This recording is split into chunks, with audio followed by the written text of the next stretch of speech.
Chapter 159 Demon Clan's Momentum. Daoist Lord. Since ancestor Kusong perished, with the demon calamity approaching, Guan used his divine sense every night to inspect the lands of the 9 dynasties, to prevent enemies from sneaking in. That night, he happened to see Di Xie leaving the supreme sect, so he used his divine sense to follow, and then saw Di Xie meeting a demon. When Guan heard the demon say it was he who killed ancestor Kusong, Guan was filled with killing intent. He must avenge ancestor Kusong. After all, ancestor Kusong counted as an ancient friend of Guan. He didn't make a move directly but waited until the demon left the Taizong dynasty before acting. The Black Crow demon envoy stopped by the riverside, intending to rest and infuse his demonic power into the river, marking this land through the water. Before his demonic power could probe into the river, a hand fell on his shoulder. He had never experienced such a thing. Even in the demon land, no demon could approach him silently. He instinctively wanted to evade, but an unimaginable pressure pinned him down, rendering him immobile. Terror showed on his crow-like face. He glanced sideways, barely seeing a shadowy figure. Guan originally wanted to mock him, but seeing he was already scared half to death, it felt pointless. He then used his divine sense to assault his soul. Soul-capturing skill. The night was silent, with only the faint sound of flowing river water echoing. The moon set, the sun rose, the brilliant sun climbed from behind the eastern mountains, its rays piercing the sky, shining on Guan and the Black Crow demon. Under the sunlight, Guan, exhibiting his 9 extremes yin-yang body, appeared ghostly, while the Black Crow demon in front of him had turned white-eyed, his body twitching slightly. After 2 full hours, Guan retracted his divine sense, then removed the storage bag and storage ring from the Black Crow demon, and used Taiching True Fire to burn his flesh body.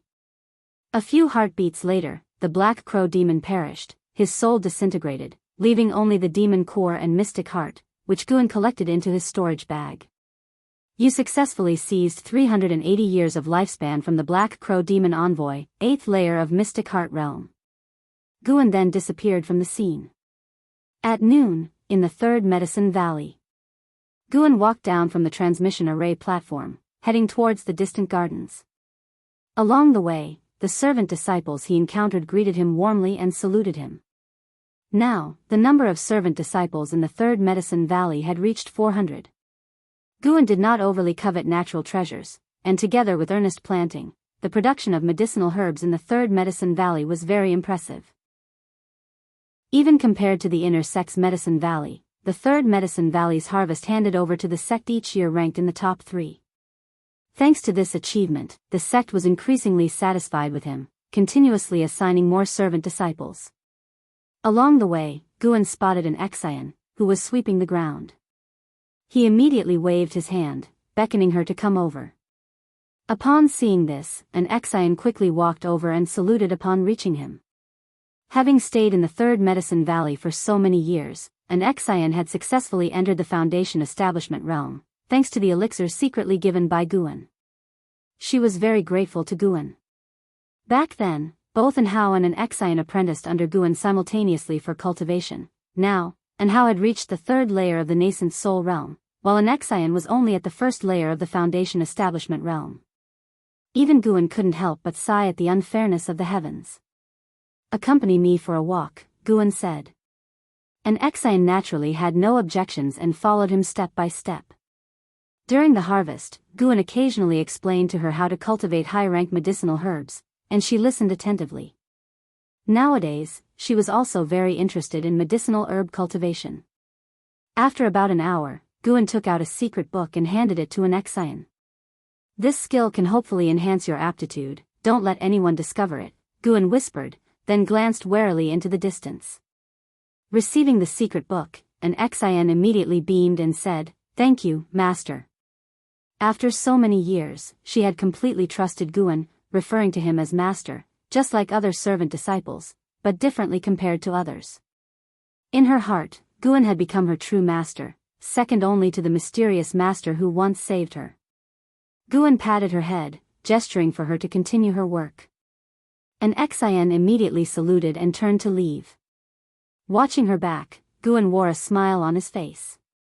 He hoped that the primordial reincarnation skill could help an Xian. Even if it didn't transform her, just letting her live a few more years would be a good thing. Life in the Third Medicine Valley was not dull. Guan had already built a book collection hall, a tavern, and even bought some equipment for the loft area for the disciples to enjoy. He also created chess, which became popular in the Third Medicine Valley. After that, Guan flew towards the inner sect city, having just avenged ancestor Kusong. He wanted to chat with Elder Su Lu of the inner sect's book collection hall.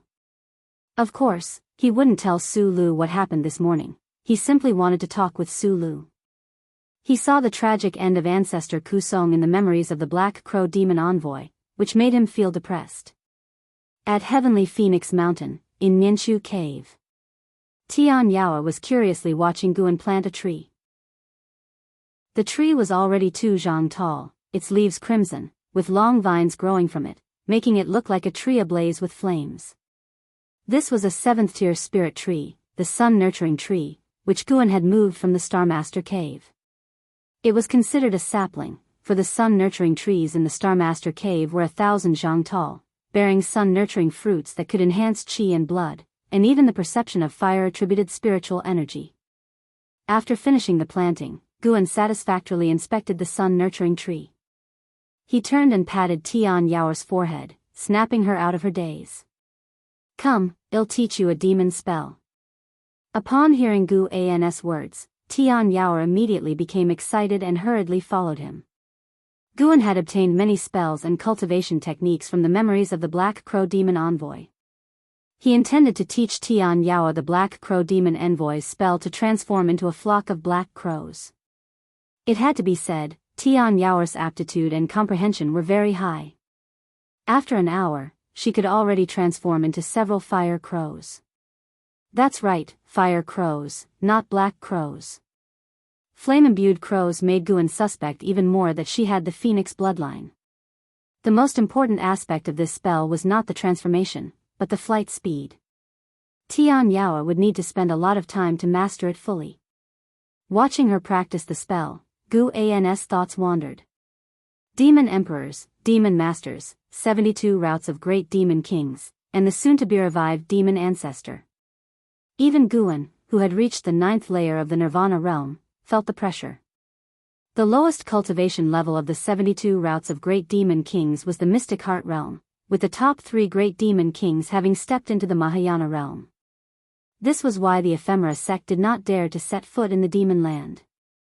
And the reason the Demon Clan did not head south was not out of fear of the 9 dynasties but rather waiting for the revival of the Demon Ancestor, who would need a large amount of flesh and blood to restore his body.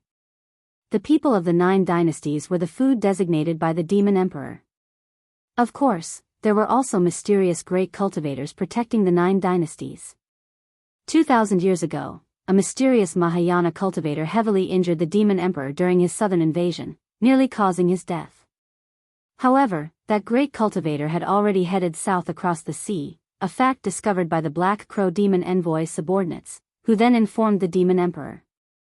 That great cultivator came from the great Jiang dynasty's Sainthood sect, known as the Daoist Lord. Whether he was still alive after 2,000 years remained unknown.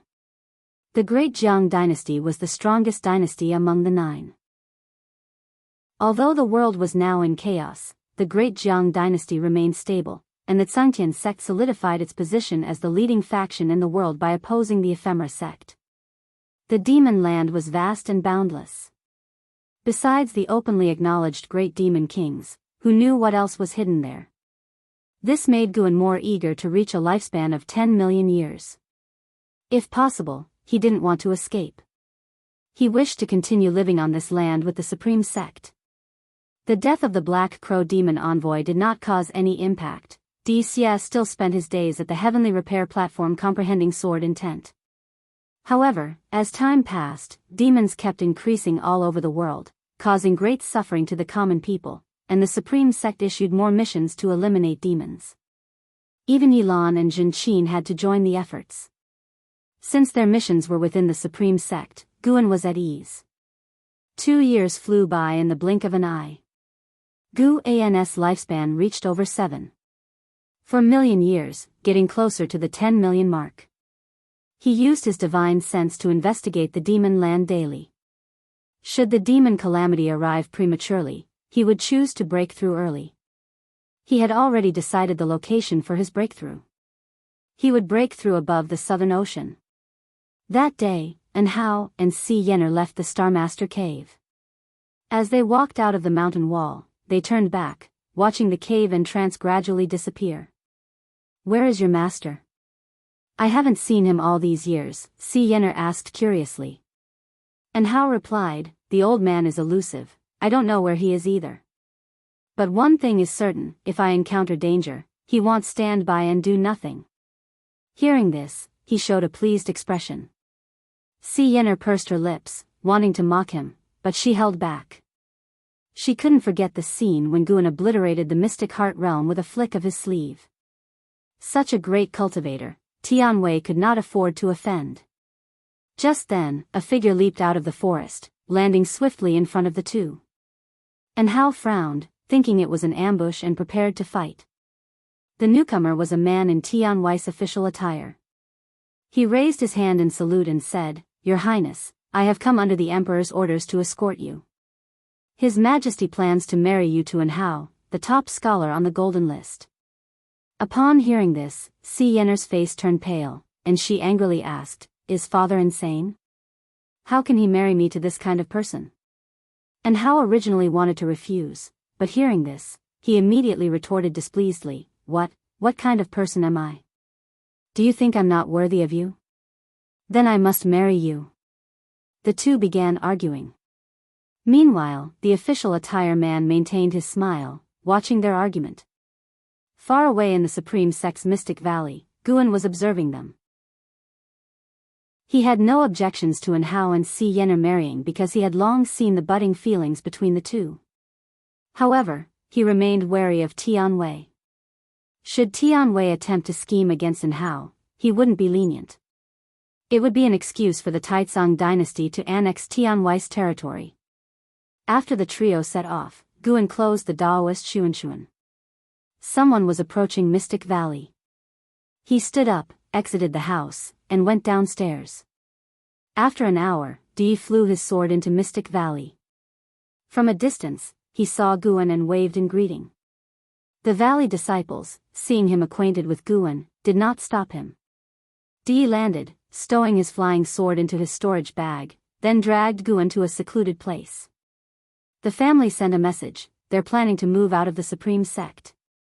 "The third miss specifically asked to bring you and me," Di whispered, his expression exuberant, feeling honored that the Ji family hadn't forgotten him. Chapter 160 You are not strong enough. Relocate from Supreme Sect? Guan was stunned. He didn't expect that Di had come to him regarding this matter. How could he leave Supreme Sect? His foundation was still here. Moreover, where could the Ji family go if they left Supreme Sect? Guan frowned and asked, "Why do they want to relocate?" Di replied, "It seems to be related to the demonic calamity. The family has already found a place to avoid the calamity. No matter what, the family is willing to take both of us. We should be grateful. Get prepared. The exact time of departure hasn't been decided yet, but when it's time to leave, don't delay." Guan shook his head and said, "I can't leave. Tell the family, thank you for your kind intention, but I plan to stay and live or die with Supreme Sect." As soon as he said this, Di was stunned, his brows immediately knitted tightly. He said in a deep voice, "Guan, don't forget where you and I come from. Sorry, the Ji family's nurturing grace, I've repaid over the years with medicinal herbs. But the kindness of Supreme Sect, I still can't repay. I can't leave, you go ahead." "I will stay," Guan said seriously. Di was furious, wanting to teach Guan a lesson, but he was afraid that other servant disciples would hear. "There's still time. Think it over. When the demons invade Taizong dynasty, you won't be able to hide even if you want to." Di threw down those words and left in a huff. He came quickly and left quickly, but when he departed, there was no smile on his face. Despite Di's anger, Guan felt warm inside. At least it showed that Di cared about him. Otherwise, he wouldn't bother about his life or death. However, he really couldn't leave Supreme Sect. If Supreme Sect couldn't survive the demonic calamity, it wouldn't be too late for him to escape then. With Guan's cultivation level, if he really wanted to escape, who could stop him? It wasn't until nightfall that Guan entered the 8 scenic caves. Jiang Qiong was meditating under the green vine tree, training. In front of her stood a great cauldron, with the fire under the cauldron still burning. Feeling Guan's presence, Jiang Qiong asked nonchalantly, "Why are you here? Didn't you come just a couple of days ago?" Guan approached the great cauldron, looking at the medicinal soup inside as he said, "Today, someone from the Ji family came to see me. They said they're preparing to withdraw from Supreme Sect and told me to get ready." Hearing this, Jiang Qiong opened her eyes, her beautiful brows furrowing. She asked, "Are you going to leave?" If Guan were to leave, a new disciple from Supreme Sect would surely take over Mystic Valley, which wouldn't be good for her. There was also a trace of unexplainable annoyance in her heart. "I'm not leaving. I refused." I'm just puzzled about where the Ji family can go to avoid the demonic calamity, Guan sighed. He had come to ask Jiang Qiong about this, thinking she might know. Jiang Qiong sneered, "They must be hiding in the 7-star spirit realm. That 7-star spirit realm is a holy land, even demons dare not invade it. I heard that the Ji family plans to marry Ji Xiaoyu to a genius in the 7-star spirit realm. It seems to be true, the Ji family has indeed climbed high. So it was the 7-star spirit realm." Guan looked at Jiang Qiong and asked with a frown, "Is the 7-star spirit realm very powerful?" "Of course, it is powerful. On this land, dynasties change, and races constantly engage in wars, but only the 7-star spirit realm has always existed." "You tell me, are they powerful?" "In a sense, the 7-star spirit realm is the true ruler of this land. Those who pursued me were cultivators from the 7-star spirit realm because I got to the opportunity they wanted first," Jiang Qiong sneered. Listening to her, Guan wanted to say that if she, a nascent soul cultivator, could snatch opportunities from the cultivators of the 7-star spirit realm, then it showed that the 7-star spirit realm wasn't that powerful. Jiang Qiong seemed to see through his thoughts and said, "The foundation of the 7-star spirit realm is very strong. It should have a great heaven and earth no less vast than the 9 dynasties. The families inside are numerous, and their disciples are many. The ones I encountered on the 9 Nether Road were a group of young disciples out on a training mission. Those guys were all under 100 years old but had nascent soul cultivation. The 7-star spirit realm is indeed terrifying." She showed a look of awe. Even though she was hunted by them, she had no thought of revenge because the difference in strength was too great. A great heaven and earth no less vast than the 9 dynasties? Guan grew more curious about the 7-star spirit realm.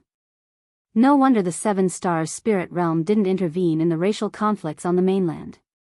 Even if the human race on the ground was wiped out, there would still be a continuation of human lineage.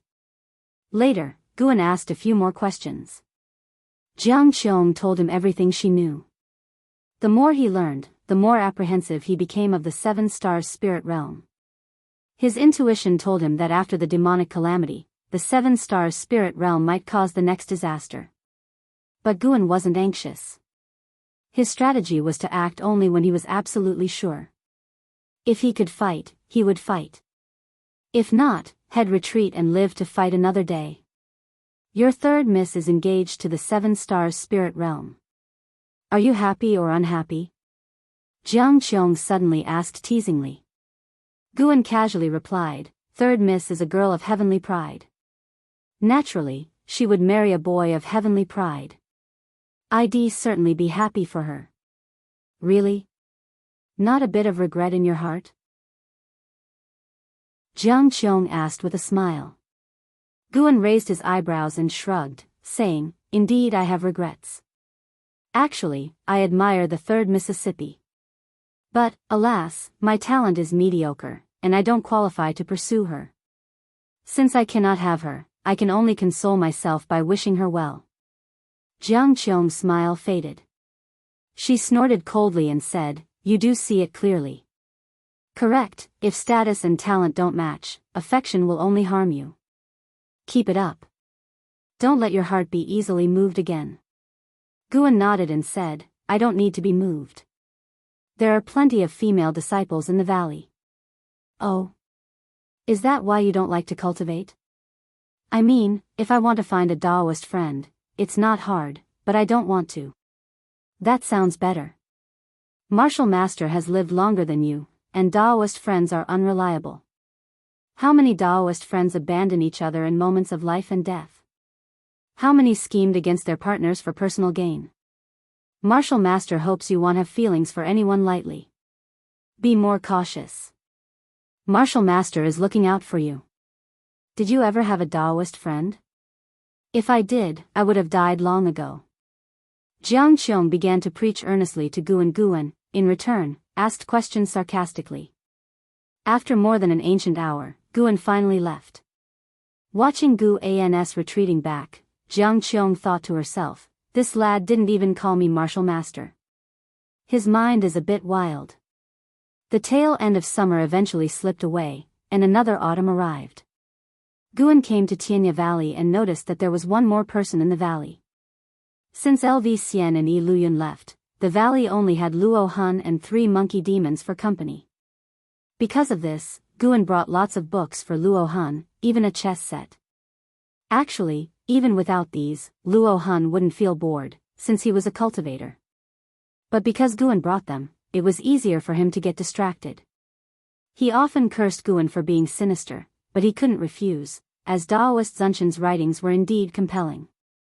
Guan walked down from the hillside, looking at the figure standing in front of the wooden fence from afar. Ji Ruolai, Nascent Soul Realm, 8th floor 96/700/3900, Ji Ruolai? Guan raised his eyebrows. He had heard of this name. He was Ji Xiaoyu's biological elder brother, taken to the main family for training when he was young. Guan had never met him, only heard about him from other house servants. He didn't expect that Li Xiandao had even roped in Ji Xiaoyu's brother. Luo Han descended from the sky, landing beside Guan. He introduced Ji Ruolai to Guan and asked, You've heard of him, right? After all, you also come from the Ji family. Guan nodded. The two approached Ji Ruolai from behind. Ji Ruolai stared at the flowers and plants in the park, lost in thought. When Luo Han called out to him, he snapped out of it. He turned to look at Guan and Luo Han and said, So this is the Valley Master, Guan? Guan raised his hand in greeting and said, Greetings, second young master. Ji Ruolai waved his hand and said, Here, I must address you as Valley Master. His Majesty set him to assist you. The talents who came to Wuxia Valley had to assist Guan, yet they could freely ask for any herbs in the valley, so Ji Ruolai was friendly to Guan. But Guan didn't need their assistance, he preferred to give them a small favor instead. Second young master, feel free to focus on your cultivation. The trivial matters of the valley are handled by Sunda and the others, Guan said softly with a smile. Ji Ruolai nodded and then started a casual conversation with him.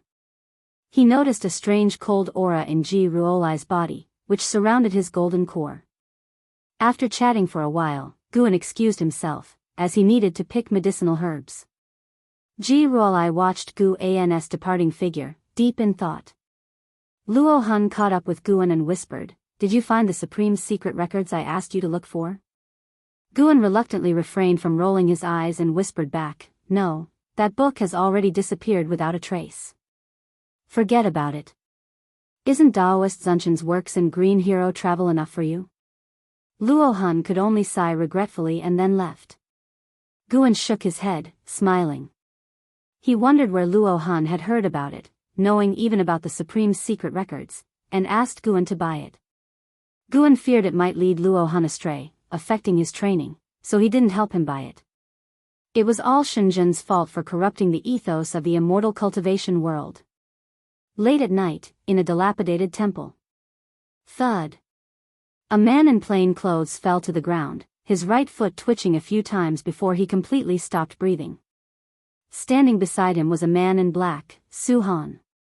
Su Han had just absorbed the spiritual power of the plain-clothed man. He was cultivating energy with both hands, trying to harmonize it. From his tightly knit brows, it was evident that he was in discomfort. There were 4 other corpses beside him, both male and female, all dead. A gust of ghostly air entered through a hole in the roof, forming the figure of the ghost mother of Ephemera. Under the moonlight, the ghost mother of Ephemera's pale face looked eerily terrifying. She stood aside, watching Su Han. For a long time. Su Han opened his eyes, exhaling a breath of murky air. The ghost mother of Ephemera began, "I've already leaked your whereabouts. In no more than 7 days, many cultivators will come to hunt you down. I will have the 9 Nether 13 evil intercept the great cultivators. Seize this chance, and don't let anyone escape." Su Han nodded, then asked, "Ghost Mother, why are so many people seeking their own death when I have no grudge against them?" The ghost mother of Ephemera replied calmly, "Some want to kill you to make a name for themselves. Some want to kill you to claim the sword sex bounty. The fundamental reason they pursue you is that you're not strong enough. They think they can kill you." Chapter 161, The Mahayana Demon Attacks, The Only Way Out. Hearing the words of the ghost mother of Ephemera, Su Han remained silent. He did not refute her because he also felt that he was weak. Along the way, he had narrowly escaped death many times, relying not on his own strength. Su Han was very clear that he was just a pawn.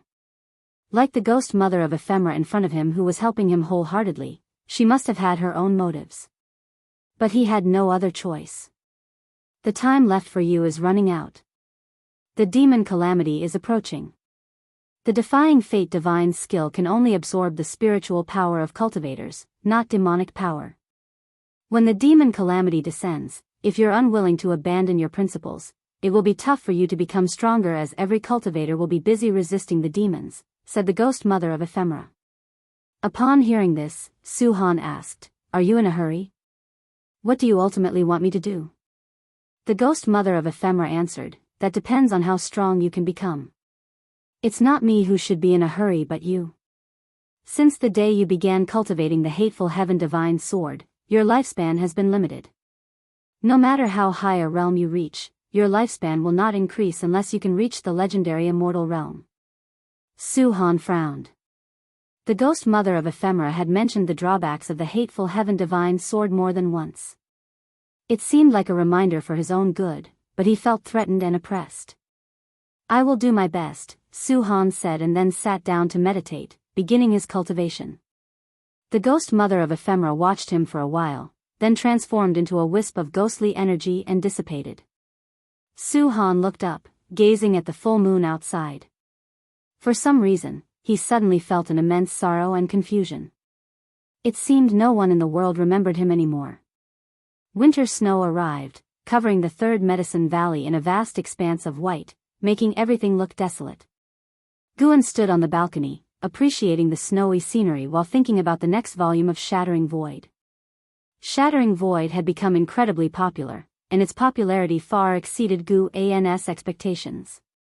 The first 5 volumes alone had outsold the entire series of Supreme Immortal Venerable. The essence of Shattering Void was the same as Supreme Immortal Venerable, a feel-good story. But the theme of Shattering Void resonated deeply with the current mindset of cultivators across the world. With the demon calamity looming, various sects continued to send disciples out to gather information. As more intelligence came in, the whole immortal cultivation world grew increasingly oppressive. More and more people felt they were at the end of their path in cultivation. If only they could shatter the void and escape, how wonderful that would be. In the distance, a white spirit rat scampered across the snow, with Xiaochuan chasing behind it. Not only did he fail to catch it, but the white spirit rat also kicked snow into his face, amusing Guan greatly. It was hard to tell what charm this plump rat had that Xiaochuan liked it so much. Lu Lingjun walked to Guan's building, looked up at him, and said, "Valley Master, have you felt anything?" Guan lowered his eyes and asked, "Cold?" "Indeed, you could say that. There is a powerful demonic energy coming from the north. Could it be a sign that the demon calamity is about to arrive?" Lu Lingjun replied, her gaze also shifting to the north. Guan had actually sensed it long ago. a powerful demon at the Mahayana realm was moving south and was almost at the territory of the 8 dynasties. He did not intervene. He wanted to see if there were any hidden experts in the territory of the 8 dynasties. When the demon calamity erupted, he couldn't rely on his strength alone to turn the tide. Apart from the danger, doing so would draw too much hatred, making it easy for the 7 stars spirit realm to target him. Although Gu An's divine sense could cover the 9 dynasties' territory, the world was vast, and some people always managed to hide, like the Starmaster Cave, which he hadn't discovered with his divine sense before. Guan asked, "If the demon calamity descends, what will you do?" Lu Lingjun replied, "Naturally, I will fight alongside the supreme sect, but if we are overpowered and see no hope, I will head south to seek an immortal fate." Having ascended for so many years, she had a deep understanding of this world. Since ancient times, when great cultivators hit bottlenecks, they would venture south. Even though the seas were more perilous than the demon lands, there were still those who pressed on without hesitation. As an ascender, Lu Lingjun naturally would not perish with the supreme sect. Guan nodded slightly, not making any comment.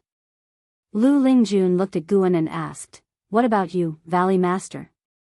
Guan feigned hesitation and said, "I will diligently plant medicinal herbs and contribute my strength. If the supreme sect were to fall, then I would take my own life to avoid being devoured by demons." Hearing this, Lu Lingjun rolled her eyes at Guan, thinking he was hopeless. Guan chuckled and didn't continue the topic to prevent panic among the other servant disciples. However, how would the immortal cultivation world deal with the impending Mahayana realm demon? The snow kept falling incessantly as if it wanted to bury the world. Night fell. Guan arrived at Ninshu Cave in Heavenly Phoenix Mountain. As soon as he entered, he saw Tian Yao crouching by the medicine cauldron, warming herself by the fire, hugging her knees, shivering, even burying her head. Guan walked towards Tian Yao, deliberately making footstep sounds, causing Tian Yao to lift her head. Seeing Guan, she immediately beamed and rushed towards him, hugging him. "What's the matter with you?" Seeing that she was really frightened, Guan did not push her away but asked concernedly. Tian Yao buried her head in Gu An's chest and whispered, "I'm scared. It feels like something terrifying is approaching." She clung tightly to Gu An's waist, afraid he would leave. Guan patted her shoulder and comforted her, saying, "Don't be afraid. That creature isn't heading towards Heavenly Phoenix Mountain. It's far away from us." Upon hearing this, Tian Yao looked up and cautiously asked, "Really? Really? Besides, haven't I come to stay with you? But you can't even defeat the demon mother. I feel that terrifying presence is even stronger than the demon mother. Indeed, I can't defeat it, but I will take you along and flee if we have to. Then don't lie to me. If you are going to leave here, you must take me with you." "I won't lie to you," Guan assured her. If not for his help, Tian Yao might have been devoured by demons. She could only rely on him. How could he abandon her? Nonetheless, Tian Yao's reaction surprised him somewhat. Being a demon herself, why would she be so scared? He led Tian Yao to sit down and asked her to explain why she was so frightened. Unfortunately, Tian Yao fumbled for a long time and couldn't articulate it clearly. Based on the Black Crow demon envoy's memories, Guan knew the origin of the powerful demon. Six-headed sea dragon, one of the 72 great demon kings, ruling 10,000 miles, with countless demon soldiers and demon generals under his command, known for his violent nature and infamous reputation. Even the Black Crow demon envoy, when meeting him, tread carefully, fearing being swallowed in one gulp. At this moment, the six-headed sea dragon was leading millions of demons southward, and along the way, more demons joined, including demon kings willing to follow him. His overwhelming demonic energy had alarmed the human race's immortal cultivation world. Guan could sense many cultivators heading towards the 8 dynasties' territory, with more than 20 mystic heart realm cultivators among them. Guan comforted Tian Yao for a while, and she finally calmed down. Surprisingly, she fell asleep on his lap. It seemed he would have to stay here a while longer tonight. Morning. At dawn, a dragon's roar echoed from afar, startling the servant disciples in the Mystic Valley. Chu Jingfeng, meditating on a cliff, opened his eyes and looked towards the sky, his brows furrowed, as the snow on his body gradually melted. In the valley, the servant disciples gathered, discussing where the sound came from and what demon had made it. Guan walked into the valley from the endless snow, collected his flying sword, and was immediately surrounded by servant disciples asking about the dragon's roar. I also don't know what demon made it, but you can rest assured, staying in the supreme sect, you won't have to worry. Guan reassured. The current batch of disciples in Mystic Valley was new. Besides Lu Jiojia and Chu Jingfeng, none had experienced various calamities Mystic Valley had faced, so the disciples easily believed Gu An's words. In the following days, news continuously arrived at the supreme sect. The name of the six-headed sea dragon forcefully entered the eyes of supreme sect disciples. A great cultivator of the mystic heart realm had already been devoured by him alive, causing unrest throughout the supreme sect. A large number of disciples were dispatched to the north to provide support. Even Gu Zong personally came to the Third Medicine Valley to request Lu Lingjun's assistance. After hesitating, Lu Lingjun decided to step in. Along with her was ancestor Xian Quan. The news of their departure spread across the cities of the supreme sect. However, when Guan roamed the outer gate city, he found that many people had little hope for the two mystical heart realm cultivators, praying more for their safety. Ancestor Quzong's fall had cast a significant shadow over the supreme sect. Guan was also paying attention to the distant battle. Sainthood's sect once again took the lead role, leading by example, using the spiritual power of 1,000,000 cultivators to set up a grand formation, creating a barrier against the demon clan's invasion. 14 mystic heart realm cultivators surrounded the six-headed sea dragon, none daring to get close, and the battle turned completely one-sided. However, the six-headed sea dragon showed no interest in entering human territory, merely taunting and issuing various threats and insults, enraging and terrifying the immortal cultivation world. It seemed like the six-headed sea dragon was testing the 8 dynasties' territory. Perhaps fearing the Daoist lord of Sainthood sect, or possibly wary of the mountain god. Early the next morning, Lu Lingjun and ancestor Xian Quan joined the war. Guan watched throughout, to prevent their deaths. Facing the powerful six-headed sea dragon, Lu Lingjun and Xian Quan were soon defeated and fled back to the human territory to recover their injuries. Guan felt that Lu Lingjun was purposely underperforming, intentionally getting injured, and then retreating. Perhaps she too believed that fighting to the death was a real possibility of dying. The less the six-headed sea dragon invaded human territory, the more Guan suspected there was a stronger demon behind him. Di Xie's father, the demon emperor. That demon emperor ruled over the demons and monsters of the demon land. Perhaps this was a test he arranged. Several days later, Guan arrived at the outer gate city, witnessing a complex scene. He saw the vast heavenly repair stone with tens of thousands of disciples meditating on it. Gu Zong even sat under the words, righteous path, forcing those meditating on sword enlightenment to leave the platform. Di Xie had come down. Seeing Guan, he approached and sighed, the northern territory is in crisis. The sect is pleading for Sword Venerable Fudeo's assistance. Guan worriedly asked, a great cultivator of the mystic heart realm has already fallen. Would relying solely on Sword Venerable Fudao be enough? Di Xie sighed, maybe not, but what else can we do? Being a demon himself, he understood the strength of the demon land deeply. With a compassionate tone, he said, this calamity is inevitable. Perhaps the sea is the only way. Chapter 162 Please Sword Venerable Fudao take action. Guan could only sigh along with Di Xie when he heard his words. Escape to the ocean? What a joke. Guan didn't know what was on Di Xie's mind, but he felt that after the extermination of the 8 dynasties' human race, the next to suffer would be the demons. The previous legends had already proven this. When the land was covered by demons, powerful cultivators would come. Using humans to feed demons, using demons to feed humans? By making some adjustments, it wouldn't be fratricide, and the Holy Land would still be revered by both races. Guan chatted with Di Xie half-heartedly, his eyes never leaving the heavenly repair platform.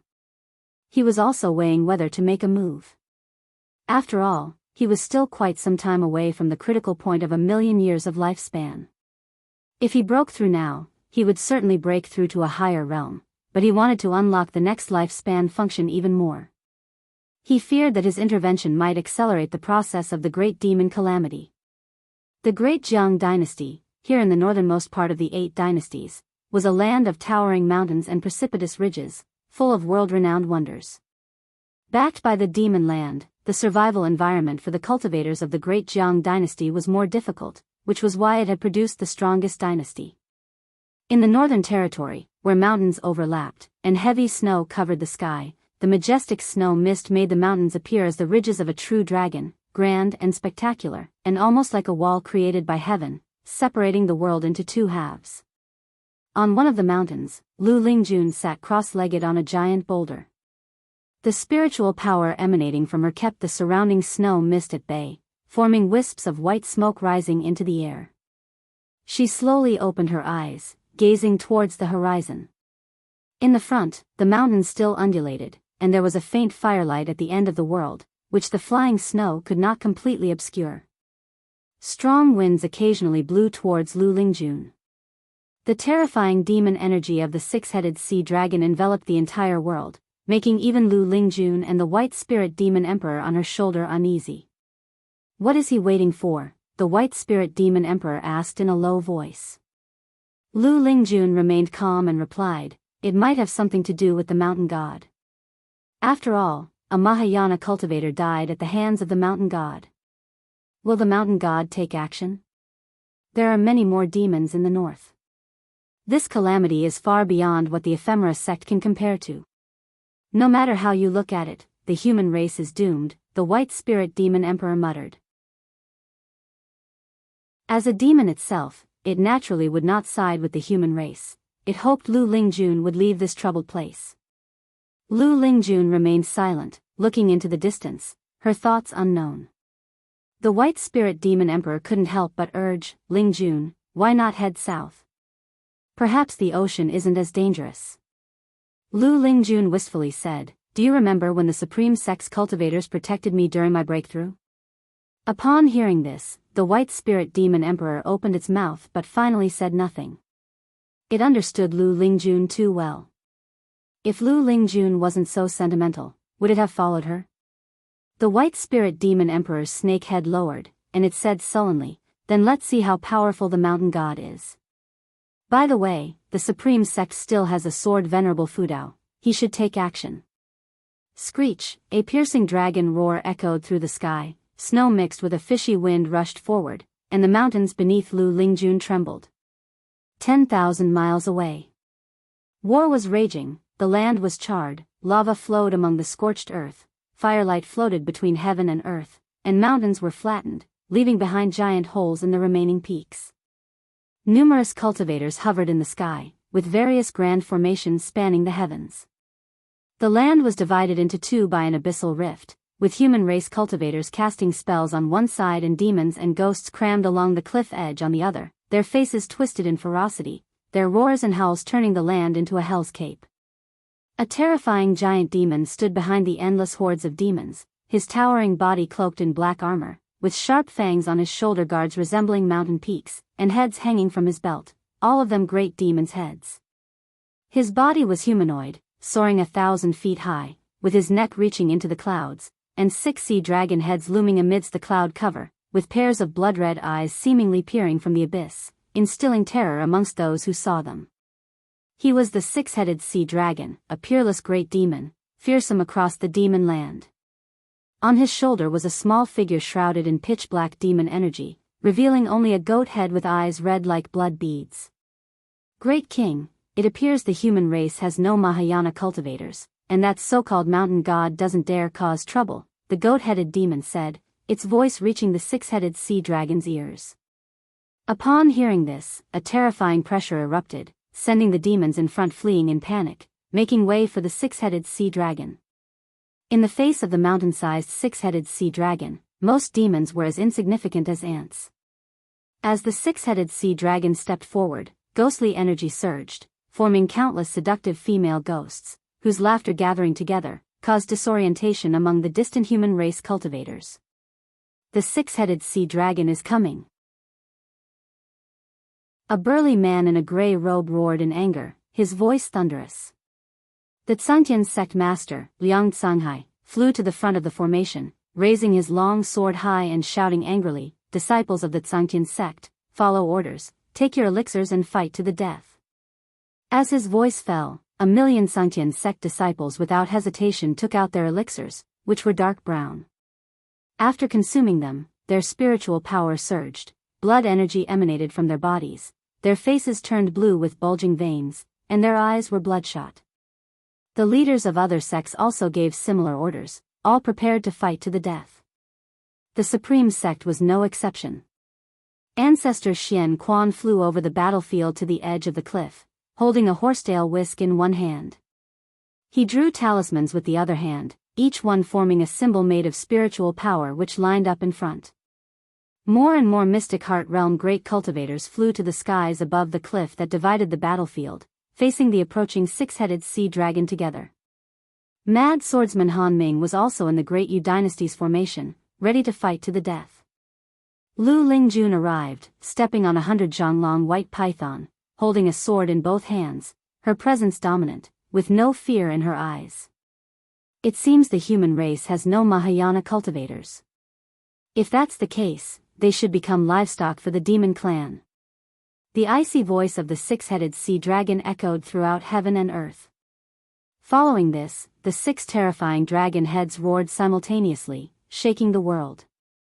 The dragon roar converged and spread far, reaching the land of the 8 dynasties.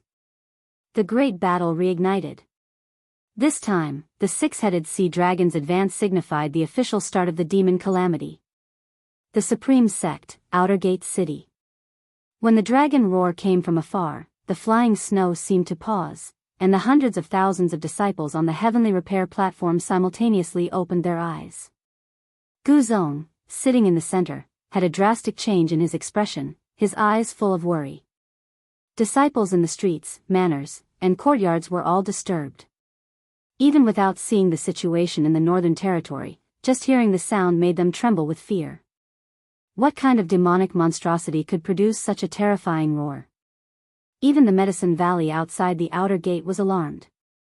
Mystic Valley, mountaintop.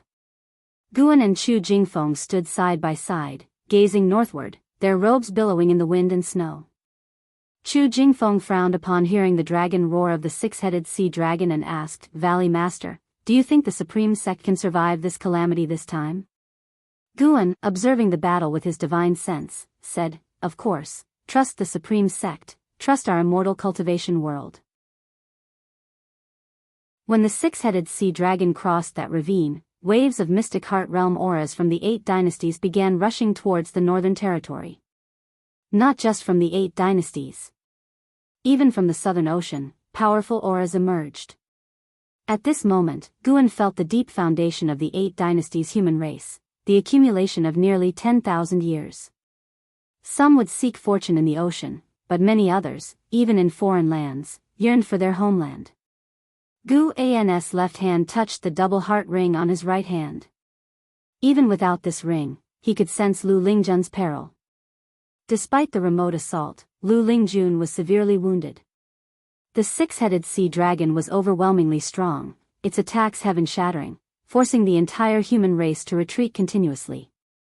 "It's a shame I'm a cripple now, otherwise I would join the fight, even if it meant dying on the battlefield," sighed Chu Jingfeng. Guan patted Chu Jingfeng's shoulder, saying, "How can you be a cripple? As long as one lives, there is hope. You can turn your current frustration into motivation. Maybe one day, the Supreme Sect will need you to save it. At that time, you will be its hero. I hope to see that day in my lifetime." Chu Jingfeng couldn't help but turn to him and asked, "Do you really think I can do that?" Guan smiled, "Of course. Brother Chu, in my eyes, you are a chosen one. What I can't achieve, you certainly can." "A chosen one?" Chu Jingfeng, in a daze, looked at Gu An's smile, feeling a surge of strength within him. For years, Guan had been encouraging him. If there was even a hint of insincerity, it wouldn't have lasted until today. This meant that Guan genuinely had high hopes for him. Call for Sword Venerable Fudao to take action. A voice from afar shouted with all its might, followed by a gust of wind and snow rushing towards both of them. Before Chu Jingfeng could speak, another shout rang out from the distance, the voice of tens of thousands of cultivators, in unison, resonating, which even the sound of wind and snow couldn't drown out. Call for Sword Venerable Fudao to take action. Call for Sword Venerable Fudao to take action. The voices grew louder as more people joined in. Chu Jingfeng sighed, I may not know if I can become a hero in the future, but now, Sword Venerable Fudao is the hero of the Supreme Sect. In the distance. Within the outer gate city. On the heavenly repair platform, hundreds of thousands of disciples sat, shouting with all their might. Even the disciples on the streets joined in, pleading for Sword Venerable Fudao to take action. Suddenly, Gu Zong, who was shouting, seemed to sense something. He looked down and saw his treasure sword trembling, as if wanting to be unsheathed. He took off his sword, and so did other disciples. Some even retrieved their swords from their storage bags. On the streets, disciples paused, looking in amazement at the swords at their waists or in their hands. All the swords were trembling, and they felt a mighty sword intent enveloping them. Could it be? The Supreme Sect cultivators' hearts filled with a daring speculation. Chapter 163, Execution of the Great Demon King, the Terrifying Sword Venerable. All the swords and flying swords in the city were trembling, exciting the cultivators immensely. They even raised their swords, holding them aloft. It's the sword intent of Sword Venerable Fudao. Sword Venerable Fudao heard our call. This sword intent is indeed from Sword Venerable Fudao. With such vast sword intent, it should be able to contend with the six-headed sea dragon, right? Where is Sword Venerable Fudao? Could he be in the city? The city was in an uproar. Everyone was very excited. Clang! The sound of swords being drawn suddenly overshadowed the clamor of voices. Countless swords rose into the sky, their tips pointing upwards, all hovering at the same height. There were over 1,000,000 swords, and their light was so dazzling that it even outshone the falling snow. On the heavenly repair platform, Gu Zong stood up, and so did the other disciples, all gazing up at the swords in the sky. Di Xie stood on the eaves, looking up at the scene, with an expression of incredulity on the face of this mystic heart realm great demon. Such sword intent, Di Xie murmured to himself. Having come to the Supreme Sect for so many years, he had deeply felt the sword intent of Sword Venerable Fudao. He thought he had overestimated Sword Venerable Fudao, but now he realized the depth of his immeasurable power. Even though he had the third layer of the mystic heart realm cultivation, facing this sword intent made Di Xie feel insurmountable. Under the gaze of the entire city, over 1,000,000 swords flew towards the north, sword chi bursting forth, dispersing the falling snow between heaven and earth, unstoppable, disappearing into the horizon in the blink of an eye. The vast sky was cleaved in two, revealing a clear blue sky, a magnificent sight. Gu Zong's hair was blown askew by the strong wind as he looked towards the direction of the departing 1,000,000 swords, a smile appearing on his face, no longer with a frown as before. Six-headed sea dragon, can you withstand the strongest sword of the Supreme Sect? Great Jianghu Dynasty, Northern Territory. Endless cultivators flew towards the north like a rain of arrows, a magnificent sight that scattered the falling snow in the sky. Looking in the direction they were flying, thousands of miles away, on the demon battlefield, the six-headed sea dragon had already leaped over the bottomless canyon. Countless demonic creatures leaped over the canyon, following him to massacre the territory of the human race. The six-headed sea dragon grasped a great cultivator of the mystic heart realm in his hand. No matter how the cultivator struggled, he couldn't break free from his grasp. Thousands of feet away, numerous great cultivators of the mystic heart realm kept casting spells, but unfortunately, their spells and divine skills did not cause any harm to the six-headed sea dragon, not even breaking through his armor. Rocks fell like a meteor shower, striking the demonic army, yet the six-headed sea dragon had no intention of protecting his subordinates. As he advanced, He threw the great cultivator of the mystic heart realm in his hand into his mouth, chewing as his 6 heads twisted around, scanning in all directions. Occasionally, he would grab almost dead demons from the distance, swallow them in one bite, and blood rained down. Each of his mouths was stained with blood, a horrific sight. His posture was lazy yet dominating. The cultivators of the mystic heart realm felt utterly hopeless. They had never felt so helpless even when facing Butcher Immortal Jing from the Ephemera sect, because Butcher Immortal Jing had died too quickly then, whereas now they truly felt the might of a Mahayana realm being. Lu Lingjun stood on the back of the white spirit demon emperor, her hair disheveled, her right shoulder bleeding profusely, blood bubbling constantly. She looked at the 6-headed sea dragon from afar with eyes full of unwillingness. "We can't move him at all. If this continues, we could end up in his mouth any time," the white spirit demon emperor said despondently, without any of the bearing of a unification realm being.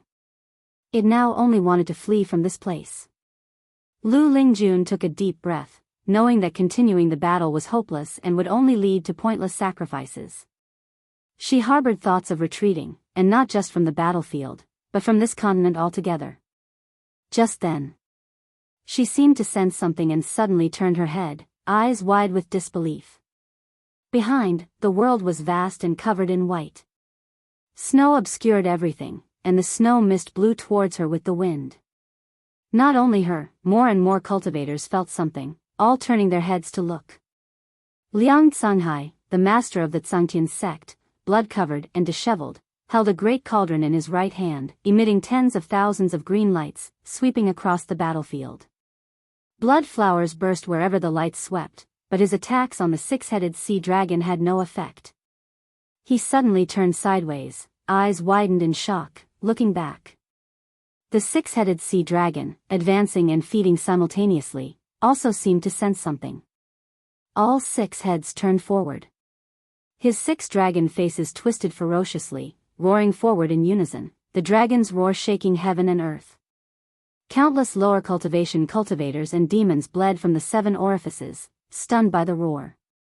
The 6-headed sea dragon raised his hand, demon energy bursting from his palm, manifesting a giant bone knife out of thin air. He gripped the knife with both hands and slashed forward in fury. As the knife slashed out, demon energy surged like waves, transforming into black dragons that vied to reach the end of the world, sweeping heaven and earth. Any cultivator in the path was turned to ash on impact. Boom! A shocking thunderous sound came from the horizon. Sword light illuminated heaven and earth, and a terrifying sword chi, at a speed far surpassing the black dragon's demon energy, came killing from the horizon. Countless cultivators were overtaken by the sword chi along the way. These cultivators only felt heaven and earth brighten suddenly. Next, they were enveloped by a mysterious and vast sword intent, their pupils dilating, a multitude of swords surrounded by sword chi passing by them and forcefully entering their field of vision. Lu Lingjun, being of higher cultivation, reacted faster, yet she was still overwhelmed by the countless swords. She didn't dare move, only able to watch the swords rush towards the 6-headed sea dragon. Her beautiful eyes widened, full of shock.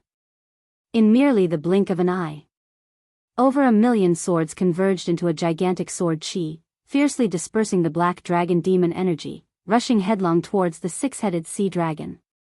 The 6-headed sea dragon reacted extremely quickly. After the slash, all 6 heads opened their mouths, spewing torrents of flames like a burning river sweeping the sky. Boom! The flames were shredded, and the massive demon body of the 6-headed sea dragon was hit, forced to retreat repeatedly, flesh flying as if in a torrential downpour. After retreating 7 steps, the 6-headed sea dragon stopped.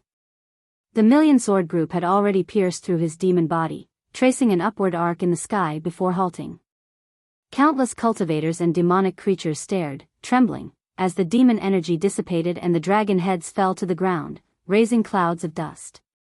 The terrifying demon body of the 6-headed sea dragon was full of bloody holes, densely packed, horrifying. Its life force was completely extinguished. The sword intent of the Taitsang divine shocking sword forcefully eradicated its primordial spirit. A Mahayana demon core hovered among the 1,000,000 swords, the demon core of the six-headed sea dragon. Silence reigned over the world. Whether cultivators of the human race or demonic creatures, all gaped at the scene in shock. The nearly invincible six-headed sea dragon died just like that. Whoosh! Whoosh! Whoosh! The Million Sword group began flying towards the Taizong dynasty, the sound of swords breaking through the air incessantly, shattering the silence. Sword Venerable Fudao. It's our supreme sect's sword Venerable Fudao. A great cultivator shouted in ecstasy. It wasn't just him, those cultivators who had experienced the sword intent at the heavenly repair platform were all excited, chanting the name of sword Venerable Fudao. Lu Lingjun looked up at the Million Sword group resembling a meteor shower, eyes full of complex emotions. The white spirit demon emperor beneath her feet was equally stunned, speechless. Kill, Liang Tsunghai shouted loudly, equally excited. At his command, the cultivators of the Tsungtian sect led the charge against the demonic army. Witnessing the death of the six-headed sea dragon, the demonic army immediately fell into disarray, fleeing in a panic. The demonic kings leaped up, fleeing back to the demon land at full speed. The vast sword group swept over mountains and lakes, watched by cultivators, commoners, and demons alike along the way. Great Jiang Dynasty, Taichun Dynasty, North Sea Mountains.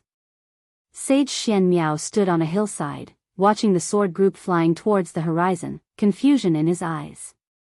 Moments before, he had seen the Million Sword group flying north, and now they had returned so quickly. He watched the Million Sword group disappear into the horizon, then stood in place, pondering. During the flight, Guan appeared out of nowhere in the sword group, seized the six-headed sea dragon's demon core, then vanished. He returned to the Mystic Valley Pavilion, unnoticed, having been gone for 2 breaths' time. He used his divine sense to guide the Million Sword group back to the outer city. Drawing on his Nirvana realm memory and insight, he returned each sword to its owner, causing excitement throughout the city. Killing the six-headed sea dragon granted Guan 800 years of lifespan, far less than what an 8th-rank spirit tree provided. Guan picked up the Daoist Xuanshuan and calmed his thoughts. This intervention could potentially advance the demonic catastrophe.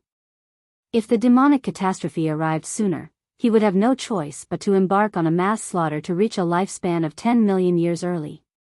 He did not want to slaughter the masses and fall into demonic ways, but for survival, he had to lower his principles. In gaining lifespans, Guan constantly worried about excessive killing, forming inner demons or sins. Such occurrences were not uncommon in the immortal cultivation world. Hence, he preferred to extend life through plants whenever possible. Of course, he also feared that too much killing would attract unbeatable enemies. He tried to avoid thinking about these things, wondering instead what abilities would be unlocked with a 10-million-year lifespan. In the outer city, Di Xia watched the ecstatic cultivators on the heavenly repair platform, lost in thought. With his perceptive power, he could sense that the demonic energy of the six-headed sea dragon had dissipated. How long had it been? Sword Venerable Fudao actually used others' swords to successfully slay the six-headed sea dragon. Di Xia knew the six-headed sea dragon. He disliked the six-headed sea dragon but had to admit its strength, ranking among the top in the 72 great demon kings. Being able to easily kill the six-headed sea dragon, how strong was Sword Venerable Fudao? Di Xia suddenly felt that the upcoming war between the two races had an unpredictable outcome. Sword Venerable Fudao might become the greatest obstacle for his father. He was not worried, even a bit expectant. Compared to the atmosphere of the demon clan, he preferred the atmosphere of the supreme sect. At least there was no internal strife. Di Xia looked into the distance, eyes playful, thinking curiously, Demon Master, you consider yourself to be extraordinary, thinking you can predict all things in heaven and earth.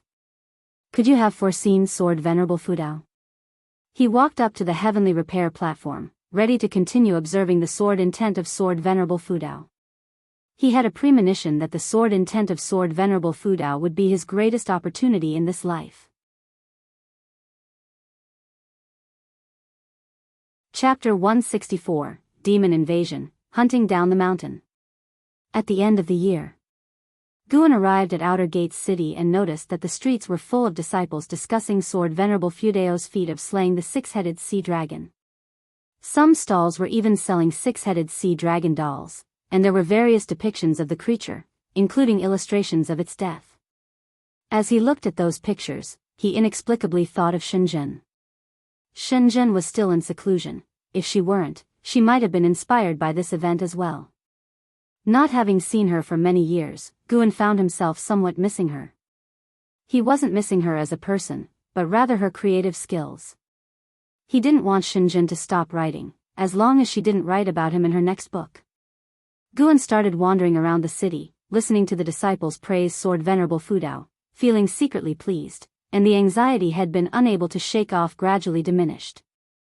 The demons in the Northern Territory had been swept away, and no great demon king on par with the six-headed sea dragon had appeared. It seemed like everything was moving in a positive direction. However, Guan knew that the great demonic calamity was still approaching. Not only in the Northern Territory of the great Jiang dynasty, but demons were also continuously invading human territories from east to west, near the demon land borders, although on a small scale that various sects could not completely stop. Thankfully, the number of demons infiltrating was not yet large enough to shake the foundations of the 8 dynasties, so Guan could still endure. After wandering for a long time, Guan finally headed towards the book collection hall to submit his book. What happened next made Guan laugh and cry. Great Elder Feng Shang hoped Guan could write Sword Venerable Fudao into Shattering Void and enhance his image. This was the sect's intention. Guan pretended to be in a difficult situation, but then Feng Shang said the sect had prepared 106 medicinal herb seeds for him, so he reluctantly agreed. When the new year arrived, Yilan and Zhenqin did not return, making Guan spend the festival with the disciples, feeling that something was missing compared to previous years. This suddenly made him feel a bit uneasy. Years later, if all his old friends had passed away, would New Year's become a sad occasion for him instead of a joyful one? As midnight approached and he arrived at Nianshu Cave, these feelings began to fade. No matter what, Tian Yaoer could at least accompany him for 18,000 years, and if she could undergo nirvana within that time, she'd accompany him even longer. However, he also had to learn to manage his own feelings and understand the nature of the world to achieve enlightenment. Next to the stone table, Guan and Tian Yaoer began roasting lamb legs, chatting and laughing. Tian Yaoer was always talkative when facing him, creating a festive atmosphere. By the way, Master, I've been hearing a strange sound lately, as if it's coming from outside. Could it be that a demon has discovered this cave? Tian Yaoer suddenly asked, her mouth greasy, face smeared with sauce, her frowned look making Guan want to laugh. Guan replied, "Don't worry, no demon will intrude here. I've seen the one making that sound, it's only temporarily residing in Heavenly Phoenix Mountain." Hearing this, Tian Yaoer immediately felt relieved. "Oh, Master, where do you go after leaving the cave? Did you go live among humans?" Tian Yaoer asked. "Yes, I have other caves to tend to." "Ah. Master, you don't have other demons raised, do you?" "There are a few, but none as powerful as you." "Are there any female demons?" "Of course not, those demons lack the capacity to shape-shift." "That's good." "Master, do you have a Daoist friend?" Tian Yaoer seemed to have opened a can of worms, constantly pressing with questions. Guan raised an eyebrow under his mask and asked, "Where did you hear about Daoist friends?" Tian Yaoer took a bite of lamb, replying unclearly, "From the books you left. Do you have a Daoist friend or not?" Guan answered, "Of course not." Tian Yaoer looked pleased, but Guan's next words made her face fall. "But there are a few women who might become my Daoist friends. I'm quite troubled, not knowing whom to choose." Tian Yaoer put down the lamb leg, wiped the grime off her face, and asked seriously, "Master, do you think I'm suitable?" Guan glanced at her and said irritably, "What? You want to climb ranks?" "It's not that. I just thought I could meet the standards of the Daoist friend in the books. Besides, it'll never betray you like those in the books. It'll definitely live and die with you in the future." Tian Yaoer hastily explained. "You want to live and die with me, but I don't want to. I'm aiming for longevity." Guan was determined to live longer than heaven and earth, so he wouldn't be moved by such words. He replied grumpily, "Focus on your cultivation, little demon, and don't think about nonsensical things. Whether human or demon, cultivation should come first, emotions should be at most a secondary pursuit." "Alright, then what requirements do you have for a Daoist friend?" "I was just teasing you earlier, I won't seek a Daoist friend. If I did, imagine the sorrow when I have to bury her in the future." "That does seem reasonable. I asked you to read books so you could understand the world's ways, not think about feelings." "I understand, no thoughts about feelings, but if master wants, I'm always ready." Seeing Tian Yaoer's serious expression, Gu An's eyes couldn't help but drift downward, but he quickly looked away. He changed the topic and started talking about cultivation. Tian Yaoer pouted, feeling a bit disheartened, but still listened attentively. She could only see Guan twice a month, so she cherished their time together. After the new year, the name of Sword Venerable Fudao was already spreading across the world. The supreme sect wasn't idle either, issuing many demon-slaying tasks, prompting more disciples to descend the mountain to save the common people. Mystic Valley, inside a pavilion. Guan was weaving a robe for himself. Normally, he didn't need to meditate or absorb energy, so he had plenty of time to pursue his hobbies, tailoring being one of them. The reason he wanted to weave a robe was that he was preparing to descend the mountain to slay demons and monsters. Partly to help the common people and partly to seize the opportunity to extend his life, striving to reach a lifespan of 10 million years as soon as possible. He also wanted to experience the lives of Yilan and Zhenqin. Finally, Guan finished the robe, stored it in his storage bag, and then took up the Qinghong sword and walked out of the pavilion. He greeted Lu Jiujia and left Mystic Valley. Lu Jiujia wasn't curious about where he was going. After all, he frequently left Mystic Valley, and in the eyes of the disciples in the valley, the master was a busy man. Under the blue sky and white clouds, Guan stood on a cliff, wearing a dark purple robe. A belt cinched his waist, and an embroidered dark red phoenix adorned his robe, with the Qinghong sword sheathed at his waist. He took out an opera mask, put it on, and then placed a bamboo hat on his head. After adjusting himself, he used his divine sense to inspect his appearance. The figure looked good, exuding a compelling aura. Like a wandering hero in martial arts legends. Guan leapt into the forest below, quickly disappearing from sight. Hundreds of miles away, a battle was taking place in the wilds. Several escort vehicles were halted, and over a dozen armed escorts were fighting against attacking demon beasts from all directions. Behind the escort vehicles, there was a carriage with spooked horses neighing incessantly, inside which a mother and son clung to each other tightly. These armed escorts weren't cultivators, they were merely martial artists, no match for the demon beasts. Just as the escorts were about to despair, a strong wind swept through. Following that, a figure rushed out from the nearby forest, moving as swiftly as a hare, wielding a sword like the wind, cutting down one demon beast after another. In less than 3 breaths, all 9 demon beasts were dead.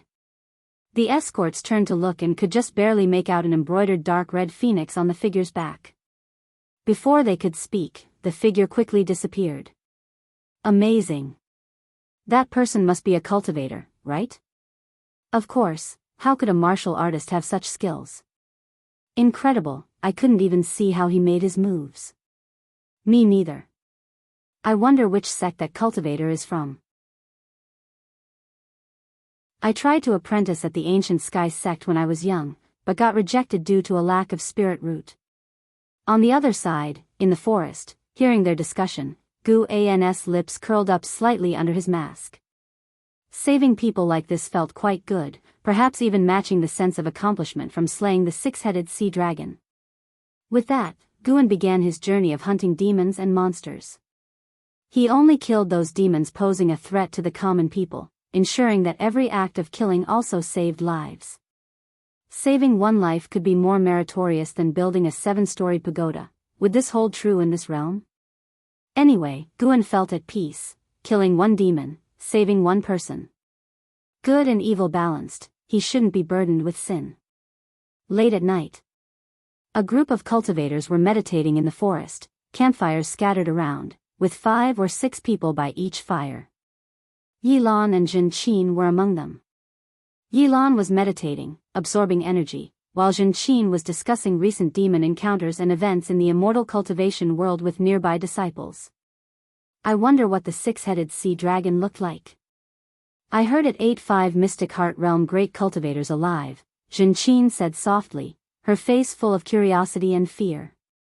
When she mentioned the 6-headed sea dragon, the other disciples instantly became excited, starting to talk about Sword Venerable Fudao.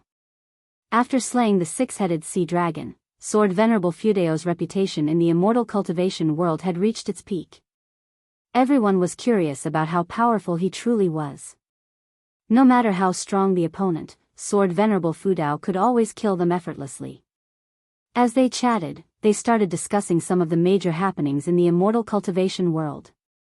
Recently, Hateful Heaven Divine Sword Su Han absorbed the spiritual power of 20 nascent soul realm cultivators. He is said to be on the verge of entering the divinity transformation realm. What kind of demon skill is he practicing? A male disciple worriedly said. They spent their years slaying demons and monsters outside, so they were concerned about running into Su Han. Listening to their discussion about Su Han, Jin Qin suddenly felt downhearted. What's this? You want to know what cultivation techniques Su Han practices? Well, you're in luck tonight, you'll find out. A chilling laugh suddenly echoed through the forest, startling the disciples of the law enforcement hall. They all quickly stood up, with Yilan also rising, drawing the white spirit sword, ready for battle. Prepare for battle, Yilan said in a deep voice. The disciples each took out their magic artifacts and quickly gathered together. Looking around, the silent forest under the night sky was so eerie, with mist swirling in the depths, obscuring any figures. Yilan suddenly looked in a direction and frowned. The others did the same, only to see figures emerging from the darkness, carrying a coffin. Chapter 165, 8 million years of lifespan. Looking at the group of black silhouettes carrying a coffin, Yilan furrowed her brows tightly. The other disciples were the same, they couldn't discern the aura of the other party, which made their hearts sink. The newcomers were indeed the 9 Nether 13 evil. Underneath the night sky, they were like 13 ghostly shadows, so terrifying. We are disciples of the law enforcement hall of the Supreme Sect. What do you intend to do? A male disciple shouted in a deep voice. In the Taizong dynasty, as disciples of the Supreme Sect, they still had some confidence. Upon hearing this, the 9 Nether 13 evil were unmoved. Seeing them continually approaching, the disciples of the law enforcement hall had to retreat. All right, don't scare them. Let them leave quickly. A weak voice came from inside the coffin. Jin Qin widened her eyes and couldn't help but shout, Senior Brother Su. Su Han. The disciples of the law enforcement hall were greatly shocked, speeding up their retreat, and Yilan's face also became serious. Su Han's name in the world of immortal cultivation was like thunder, but his reputation was of fiendish ferocity. So it's your junior sister. No wonder you want to let them leave. Then hurry up and get lost. A black silhouette said sinisterly. Jin Qin wanted to speak, but Yilan stopped her, and without uttering harsh words, led the disciples away immediately. As they left, Jin Qin frequently looked back, her gaze falling on the coffin, but unfortunately, she couldn't see through it. Just like that, Yilan and the others quickly departed. The 9 Nether 13 evil then put down the coffin, and the coffin lid was opened. Su Han sat up from inside, his hair disheveled, one hand clutching the coffin board. The 9 Nether 13 evil spread out, setting up formations in all directions. Su Han stared in the direction where Yilan, Jin Qin, and others had left, his eyes complex, lost in thought. Thousands of miles away. Above the forest, Guan stood atop a tree, watching the scene from afar. He embraced the Qinghong sword, his face concealed by a mask, only his eyes flickering with a ghostly light. After watching for a while, Guan finally turned around and leaped into the mountain forest. Spring arrived, everything revived, the sky over the supreme sect turned blue, dotted with white clouds, and the scenery was delightful. In the third medicine valley, Guan was picking medicinal herbs, an Xian following beside him, holding a bamboo basket. In those days, Guan would go out daily to save people and slay demons. Although his lifespan did not increase rapidly, it still increased by several thousand years each day. Mainly, he wasn't solely targeting demons. In the process, he also experienced the various states of the mortal world. Valley Master, have you any news of my brother? An Xian suddenly asked, a question she had held back for a long time. She knew Guan was acquainted with Anhao, especially familiar with Anhao's master, Lv Badian. While picking medicinal herbs, Guan replied, I heard that he is in Tianwei and is said to marry the princess of Tianwei. The auspicious date is not yet decided, and he is currently in seclusion cultivating in Tianwei. This matter was not secretive and had already spread within the inner sect. As the first genius of the Supreme Sect, any of Anhao's actions could stir up rumors. The Supreme Sect had already sent elders to discuss the matter. The sect supported Anhao's marriage with the Tianwei imperial family. Hearing this, an Xian sighed in relief and asked smilingly, how is the princess of Tianwei in terms of talent and beauty? In terms of talent, that I don't know. It said she's quite beautiful. You know your brother, don't you? If the looks weren't good enough, would he even consider her? Guan responded. Talking about Anhao brought more smiles to Anzin's face. She began recounting Anhao's childhood embarrassing moments, and Guan listened intently without showing any impatience. Guan also felt happy that Anhao could get married. Despite not having married himself, just thinking about the disciple he raised getting married uplifted Guan's mood. After finishing picking the medicinal herbs, the two headed towards the pavilion complex. Guan had an Xian bring the herbs to the storage building, while he went upstairs alone to relax and read. By dusk, Guan left the third medicine valley and continued with his roaming plan. Months passed swiftly, and Guan's 90th birthday arrived. During this period, he had slain over 12,300 demon beasts, gaining nearly 400,000 years of lifespan, bringing his total lifespan to over 8 million years. All the cultivators in the world were slaying demons and rescuing suffering people. Therefore, Guan had not yet made a name for himself, but the tens of thousands he had saved remembered him. Sooner or later, his deeds would be widely known. 8 dynasties were still at war, pushing for unification, while the immortal cultivation world was resisting demons. Yet no matter how many demons were killed, the number of demons in the lands of the 8 dynasties kept increasing. The demon calamity was different from what many imagined. It wasn't about countless demons attacking all at once but a continuous infiltration. Perhaps when the demon ancestor resurrected, the situation would be entirely different. A sweltering summer day. Disguised, Guan walked along a mountain path.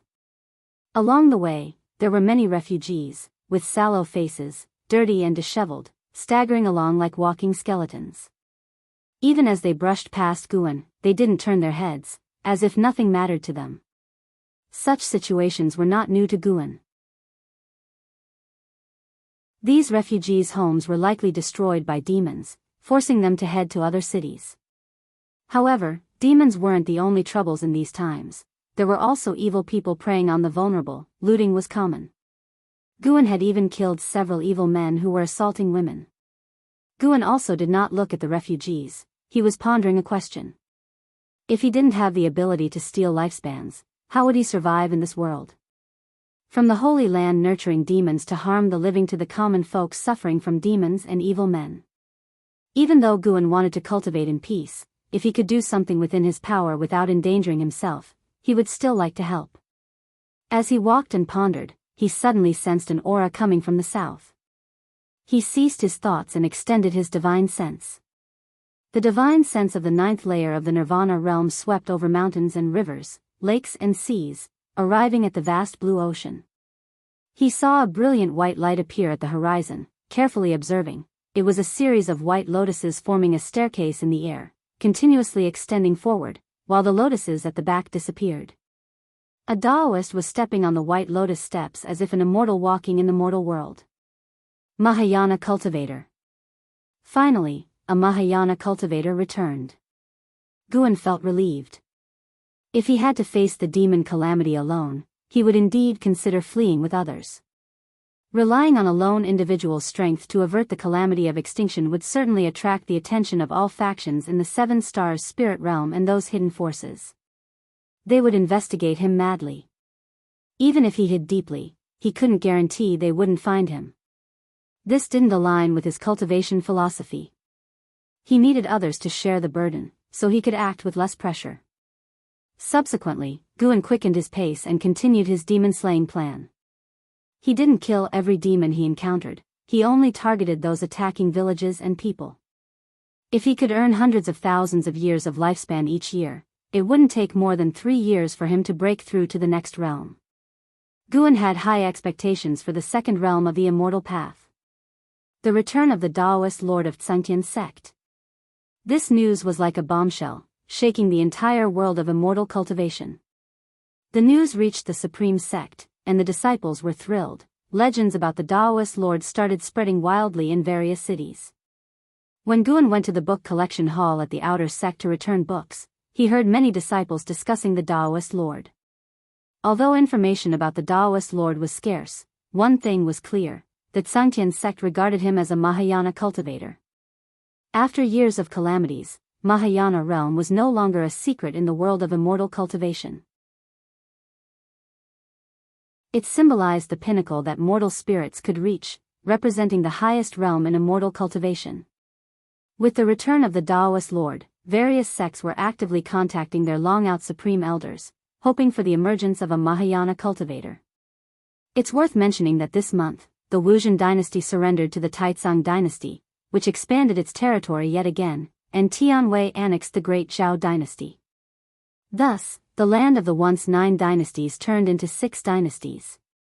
In terms of vastness, the Taizong dynasty was the largest. Even in the world of immortal cultivation, the name Li Xiandao was often mentioned. After leaving the book collection hall, Guan walked on the streets, listening to the surrounding disciples' discussions about the various events in the immortal cultivation world. He enjoyed it greatly. The immortal cultivation world was consolidating its strength, so he couldn't afford to fall behind. He aimed to break through to the second realm of the immortal path quietly before the world was unified. An hour later, Guan left the outer gate city and headed towards the North Sea Mountain to the medicine garden of sage Xianmiao to pick herbs. By midnight, Guan moved again. This time, he came to a valley, just under 200 miles from the nearest town. The valley was filled with dense demon energy, and there were dozens of captives and over 200 demons, the strongest of whom had reached the nascent soul realm. That demon was severely injured and had ordered his subordinates to capture people.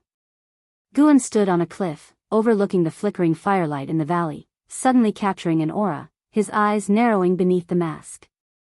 He didn't hesitate and jumped down. Facing the demons in the mortal world, Guan never used spells or divine skills, he relied solely on swordsmanship to slay demons.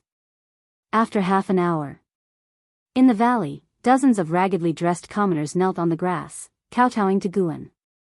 On the cliff face before Guan hung a huge cat demon, covered in blood, its demon body embedded in the cliff, with stones continually falling off. Besides that, surrounding Guan were the bodies of demons, a chilling sight. Guan said, "Hurry and leave."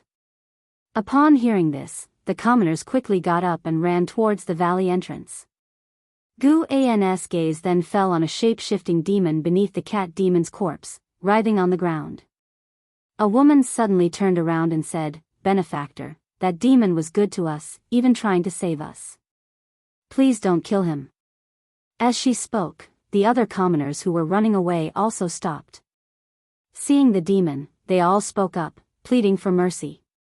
Guan waved his hand, and the commoners had to leave. The woman bit her lip and eventually left as well. Soon, the valley fell silent. The shape-shifting demon beneath the cat demon staggered to his feet, looking more like a human than a demon. "Kill me if you want." Zhang Buku looked at the mysterious sword cultivator ahead, gritting his teeth, his eyes showing no fear.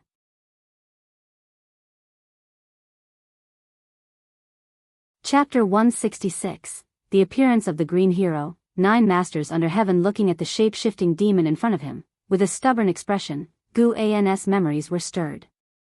He recalled scenes of his time with his eldest senior brother, Zhang Chuanxiu. In his memory, Zhang Chuanxiu aged from youth to old age, representing the life of Zhang Chuanxiu. This shape-shifting demon was Zhang Chunqia's son, Zhang Buku. When they first met, Zhang Buku was just a boy, but now he had grown up. Seeing Zhang Buku in such a miserable state now, his eldest senior brother would surely feel heartbroken, wouldn't he? Guan thought so, and his thoughts began to drift. Zhang Buku's injuries were not inflicted by him. Before he intervened, Zhang Buku was being bullied by demons. When he killed the demons earlier, Zhang Buku pounced on him, but he kicked him to the ground.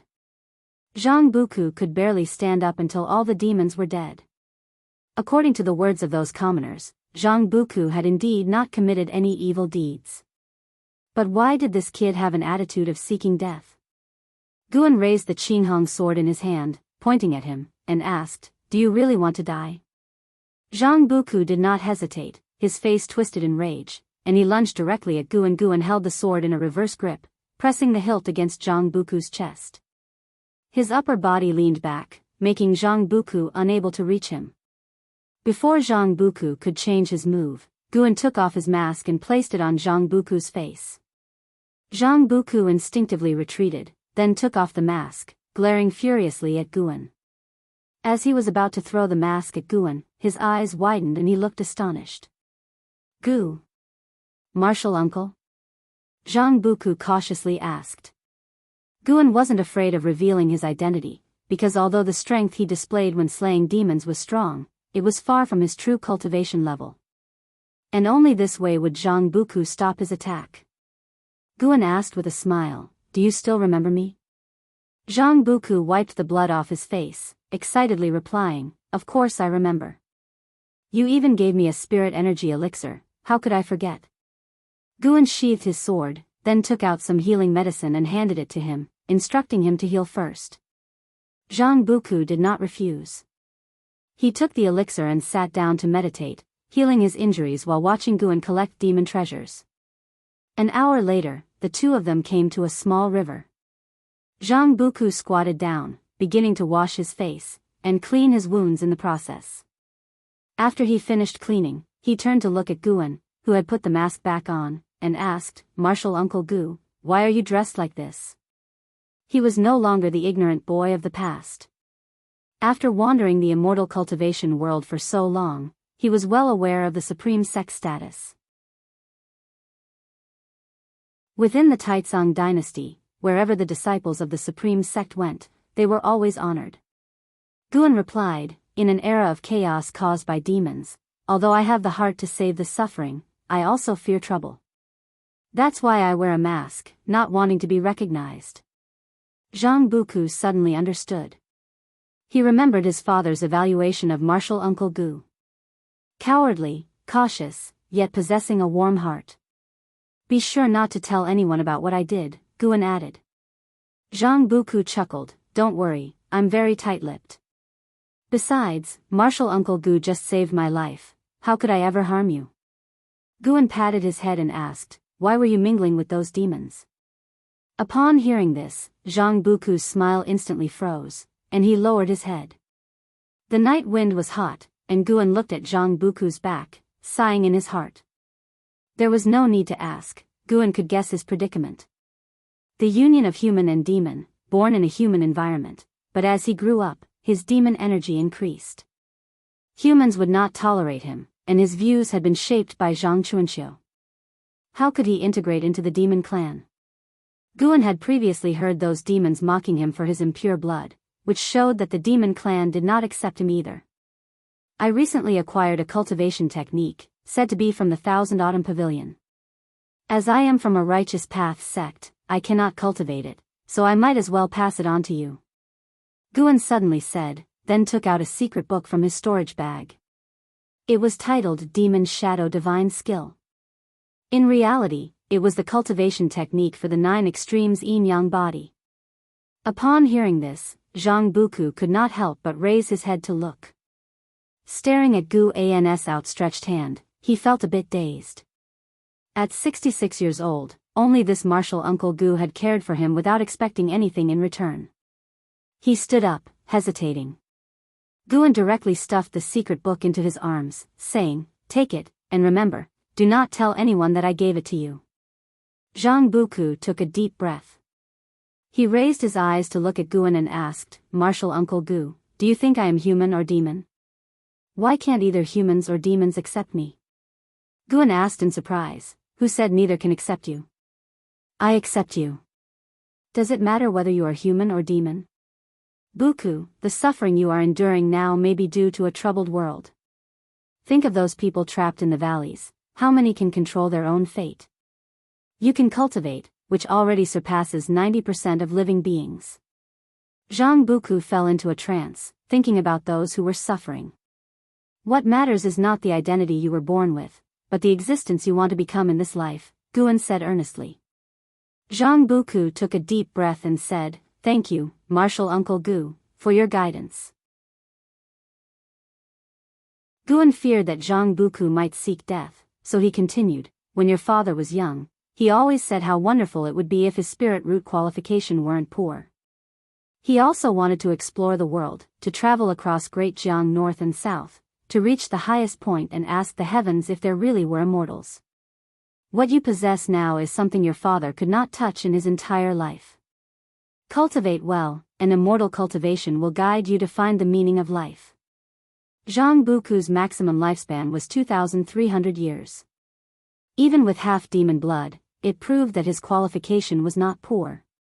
After saying this, Guan patted Zhang Buku's shoulder and then left behind a storage bag before leaving. Zhang Buku hurriedly asked, "Martial Uncle Gu, where are you going?" "To save those who, like you, are suffering." Guan waved his hand without looking back. Zhang Buku watched his back, his eyes full of admiration. He understood the background of Martial Uncle Gu, who had no parents, born as a house servant, while he at least had his father accompany him to adulthood. Martial Uncle Gu was so carefree, so why should he lament and blame himself? When he noticed the storage bag on the ground, Zhang Buku couldn't help but pick it up. Just as he was about to call out to Martial Uncle Gu, he could no longer see his figure. He probed the storage bag with his divine sense, and immediately a complicated expression appeared on his face. Inside were all the demon treasures left behind by the earlier demons. He held the storage bag tightly, lowered his head, and tears streamed down his cheeks. As he cried, his mouth began to smile. "I will cultivate well, Martial Uncle Gu, one day I will repay you and make you proud." A year passed by quickly. During this year, great cultivators gradually returned from overseas, and each great cultivator's life deeds were promoted by his sect, spreading throughout the world, inspiring all cultivators with boundless enthusiasm. The great calamity of demons was terrifying, but just like Pan An's book, Shattering Void, the human race, with their perseverance, would surely endure all calamities. Over the past year, Guan had led a fulfilling life. In the time not spent picking medicinal herbs, he went down the mountain to save the suffering. If he encountered bullied demons, he would also help them. Gradually, a legend arose among the people about a swordsman, who is now called the Green Hero. Later, somehow, this legend evolved into simply calling him Green Hero. In the Mystic Valley, in front of the pavilion, Guan was sparring in swordsmanship with Chu Jingfeng. Yilan watched from the side. Eventually, Guan barely defeated Chu Jingfeng. He wiped the sweat from his forehead, lamenting, "Without using spiritual power, it is truly difficult to win against Brother Chu relying solely on swordsmanship." Chu Jingfeng panted heavily and smiled, "Your swordsmanship is excellent. I don't mind losing." Though he lost, he wasn't discouraged because Gu An's victory wasn't easy. Afterward, he took his leave, not wanting to disturb Guan and Yilan. Guan took Yilan upstairs. Once inside, Guan went to wash his face first. Yilan closed the door, walked to the desk, and began to speak. "Recently, more and more demons are appearing at the borders of the 5 dynasties. There's even a great demon in the mystic heart realm. It seems that the death of the six-headed sea dragon did not deter the demon land. Over the year, the Qintang dynasty had merged into the Great Jiang dynasty, and the world was short of another dynasty. I have received information that there are 72 great demon kings in the demon land, and the six-headed sea dragon was just one of them. When the true great calamity of demons arrives, I don't know how the human race will resist. I think relying solely on the 9 great cultivators in the world is far from enough, Yilan said, full of worry. The title of 9 Great Cultivators was a name proclaimed by the Supreme Sect, including the Daoist Lord of Xianxia sect, the Taoist of Immortality of 3 Pure Ones Mountain, and the Sword Venerable Fudao of the Supreme Sect. With the title 9 Great Cultivators spreading, the immortal cultivation world's morale was greatly boosted, and the Supreme Sect was frequently mentioned as a result. LV Badian had thoroughly studied the techniques Guan had taught him. Guan turned and smiled. The strength of the immortal cultivation world is at least continuously improving, which is a good thing. As long as there is hope, it is fine. Yilan added, it is said that above the 72 great demon kings, there are even more terrifying existences. It is unknown what the demons in the demon land are planning. Don't think about those things. You and I cannot change the grand trend of the world. All we can do is go with the flow and survive. Guan comforted her. Yilan nodded, saying, if the great Jiang does fall, brother, let's go south and head to the sea. I've been making preparations. Although the ocean is dangerous, at least it's a way out. If we can find a small island to live on in the future, even if it's only for 10 or 20 years, it wouldn't be a wasted life. Guan smiled and asked, what kind of life would that be? Just the two of us? Wouldn't that be boring? How could it be boring? We would work at sunrise and rest at sunset. I have many ways to amuse you. Yilan raised her eyebrows at Guan as she spoke, her gaze truly making Guan's imagination run wild. Guan gave a mock cough and said, if it really comes to that, then it can only be so. After hearing this, Yilan became excited and started talking about the resources she had been preparing. Watching her smile, Guan thought to himself, you can rest assured, sister, I will not let you wander aimlessly. Guan's lifespan had already exceeded 9,300,000 years, getting closer to the 10 million mark. This year, if he made an effort, there's a chance he could accumulate a lifespan of 10 million years by the end of the year. For his sister, he had to test the edge of the great calamity of demons.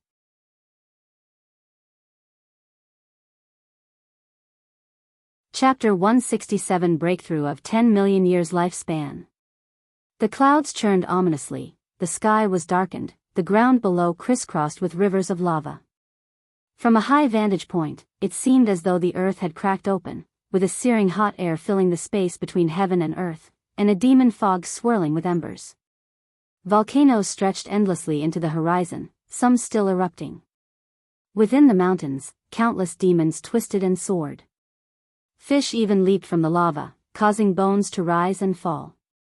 Upon the peak of a majestic volcano stood an altar. Seated atop the altar in meditation was a man in a black robe. The robe was vast, his long hair giving the impression that the black robe covered 1/3 of the altar's surface. A snake-like tail, covered in black scales, extended from beneath the robe, draping over the edge of the altar. In front of the black-robed man, a giant skeleton held a bronze mirror, inside which demon energy surged, as if thousands of evil ghosts struggled to break free. A great demon with a tiger's head and a human's body flew in on a demonic cloud, landing beside the altar. Demon Master, His Majesty the Demon Emperor is preparing to go to the ancient tomb of the demon ancestor. He asks if you will accompany him. The tiger-headed demon bowed respectfully as it inquired. The black-robed man on the altar was the Demon Master, a figure within the demon land second only to the Demon Emperor in power. With an air of indifference, the Demon Master replied, "Tell His Majesty my divination is at a critical juncture. I cannot accompany him." The tiger-headed demon continued to ask, "His Majesty wants to know what he should do if the demon ancestor regains consciousness earlier than expected. Assure His Majesty that the soul of the demon ancestor is merely a shell. Its spiritual wisdom has been eroded by heaven and earth. Without finding a suitable soul, it's impossible for him to be resurrected. But His Majesty needs an answer. The tiger-headed demon hesitated. Hearing this, the demon master became silent, and his tail ceased its movement, increasing the tiger-headed demon's tension. After a long while, the demon master said in a low voice, "If he indeed regains consciousness, have His Majesty destroy him." "As you command." Relieved, the tiger-headed demon bowed deeply and departed immediately.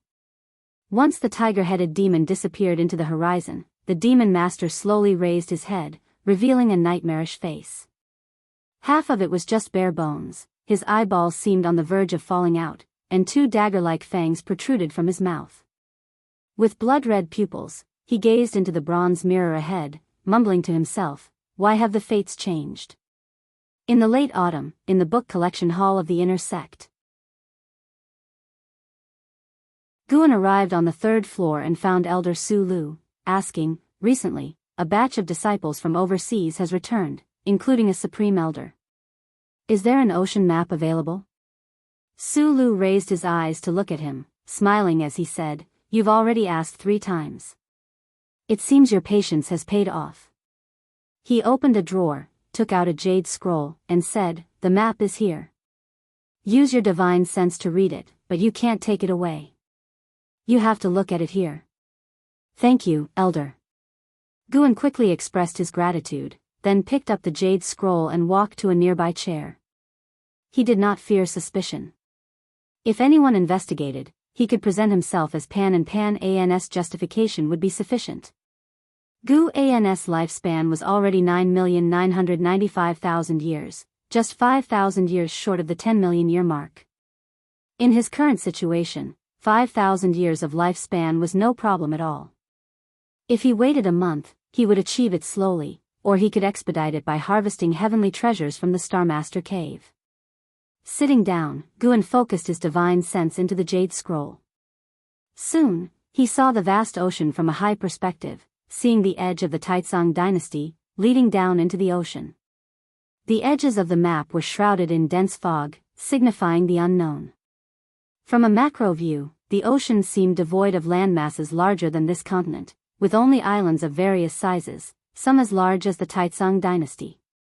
When he focused his divine sense on a particular point, the view zoomed in, allowing him to see detailed scenes of that part of the ocean, including mighty waves and the silhouettes of sea demons. The cultivator who created this jade scroll likely had a very high cultivation level, perhaps even a supreme elder. An hour later, Guan withdrew his divine sense, stood up, and returned the jade scroll to Su Lu, sighing, "The ocean is truly vast." Su Lu placed the jade scroll back in the drawer, smiling as he asked, "You're studying ocean maps. You're not planning to escape, are you?" Guan responded righteously, "How could that be? I believe the Supreme Sect can overcome the great demon calamity. Why would I flee? I am merely curious about this world." "Really? Quite a few people have asked me for ocean maps lately, even true disciples. I thought the Supreme Sect was about to disband." Su Lu chuckled. Guan asked, "And what about you? If the Supreme Sect needed all disciples to fight to the death, what would you choose?" Su Lu smiled, "This old bag of bones is ready to be buried within the Supreme Sect. I've even prepared my tombstone." Guan couldn't help but show a look of admiration. After chatting for a while, Guan bowed and took his leave. After descending the stairs, a figure emerged from the staircase leading upstairs. It was a masked woman, dressed in simple robes, her hair wound into a bun by a wooden hairpin. She approached Su Lu. Su Lu raised his hand in greeting, smiling as he asked, "Senior, what do you need?" The masked woman drew several jade scrolls from her sleeve and said, "If that disciple comes looking for maps again, you can give him these." Accepting the jade scrolls, Su Lu couldn't help but ask, "Do you know him?" "In a way, yes. Someone wants to take him as a disciple, and he has another identity worth cultivating." Leaving these words, the masked woman vanished into thin air. Looking at the jade scrolls on the table, Su Lu muttered to himself, "Another identity? He's just a Foundation establishment realm cultivator, always reading idle books. What identity could he have? Could it be Panin? Impossible.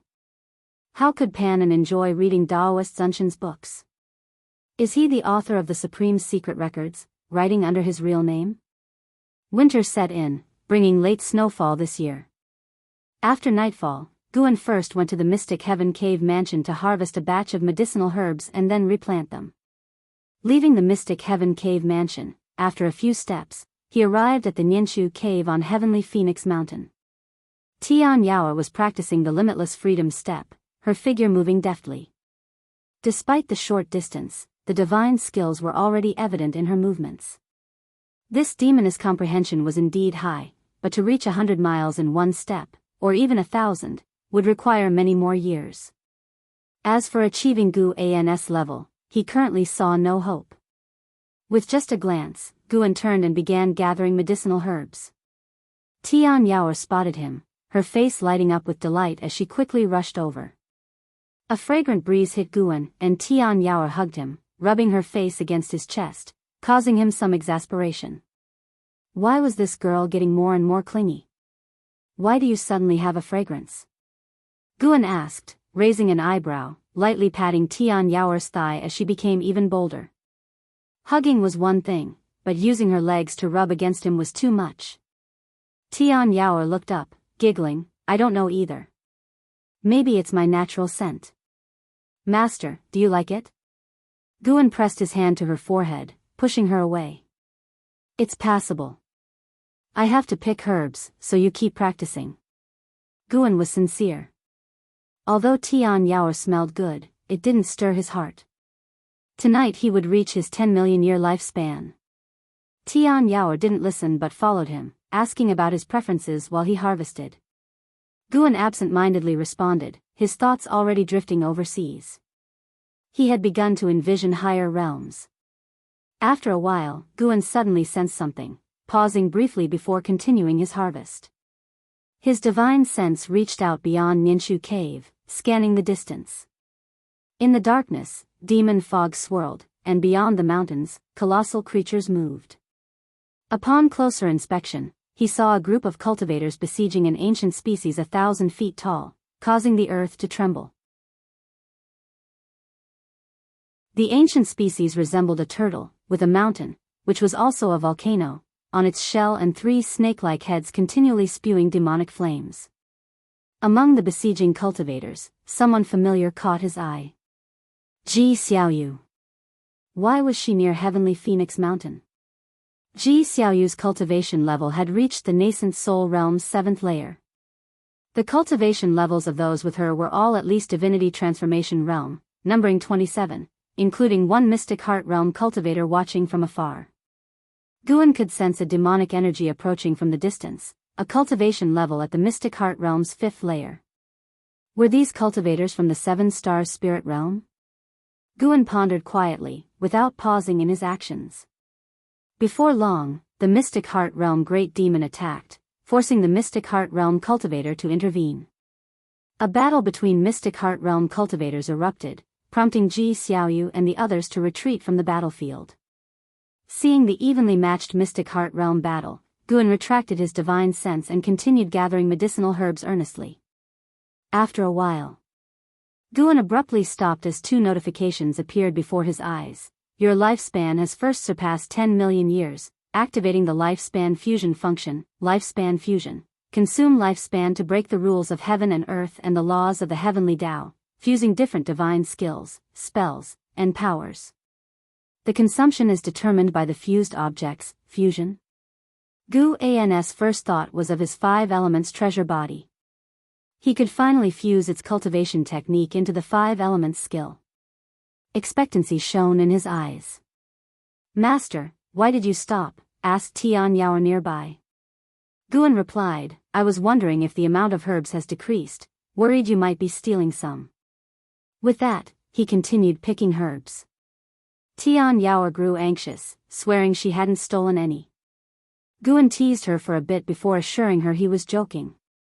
Tian Yaoer, dissatisfied, pouted and glared at him as though she wanted to eat him alive. It was the first time Guan had seen her truly angry. Once the herbs were gathered, Guan placed an arm around her shoulder, comforting, "Don't be mad. Later, I'll teach you a powerful spell." Tian Yaoer pouted, "The primordial earth immortal skill and limitless freedom step are already enough for me to practice. I don't need spells." "Then what do you want?" "Let me think. How about you stay with me for a night? To practice cultivation?" "No, no, no, to read books together, while lying down."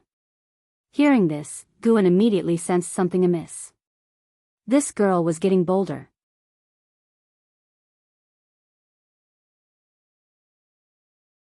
Chapter 168, Arrival in the Ocean. Merging cultivation technique. Faced with Tian Yaoer's multiple attempts at pleading, Guan finally agreed to stay with her overnight. Tonight, he would break through a lifespan of 10 million years, allowing himself to relax for an evening. After Guan agreed, Tian Yaoer became even more cheerful.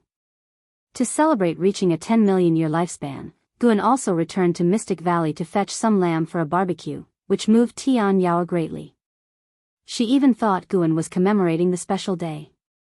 During the barbecue, Guan's divine sense remained locked on the battlefield at the edge of Heavenly Phoenix Mountain. More and more demons were gathering. The great cultivator in the mystic heart realm leading Ji Xiaoyu and the others could not secure victory immediately, which dragged Ji Xiaoyu and the others into the battle. If the fight continued like this, doom was likely. It was uncertain whether these people were from the Ji family or from the Seven Stars spirit realm. Guan pondered this, while chatting with Tian Yaoer, making sure she did not notice any flaws in his behavior. An hour later, the great cultivator in the mystic heart realm sustained severe injuries and had to lead Ji Xiaoyu and the others to escape. But by now, it was too late to flee. Guan lay under the tree, giving pointers to Tian Yaoer on her cultivation.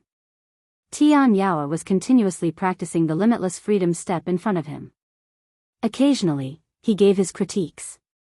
For each of his comments, Tian Yaoer felt aggrieved, her small mouth pouting. "You promised to lie down and read books together." "Liar. Big liar." The more Tian Yaoer trained, the redder her eyes became. Guan found her expression amusing. Today, he would teach her a lesson. The harder you try to get something, the tougher it is to obtain. That was the meaning of life. If she started having these wild thoughts after just a few years, how would she endure thousands, or even tens of thousands of years? Guan was moved by his own broad-mindedness.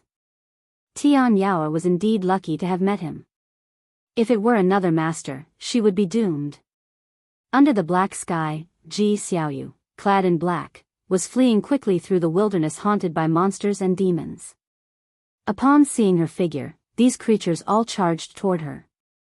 With a sword in her right hand, she used the heavenly dragon demon suppressing form.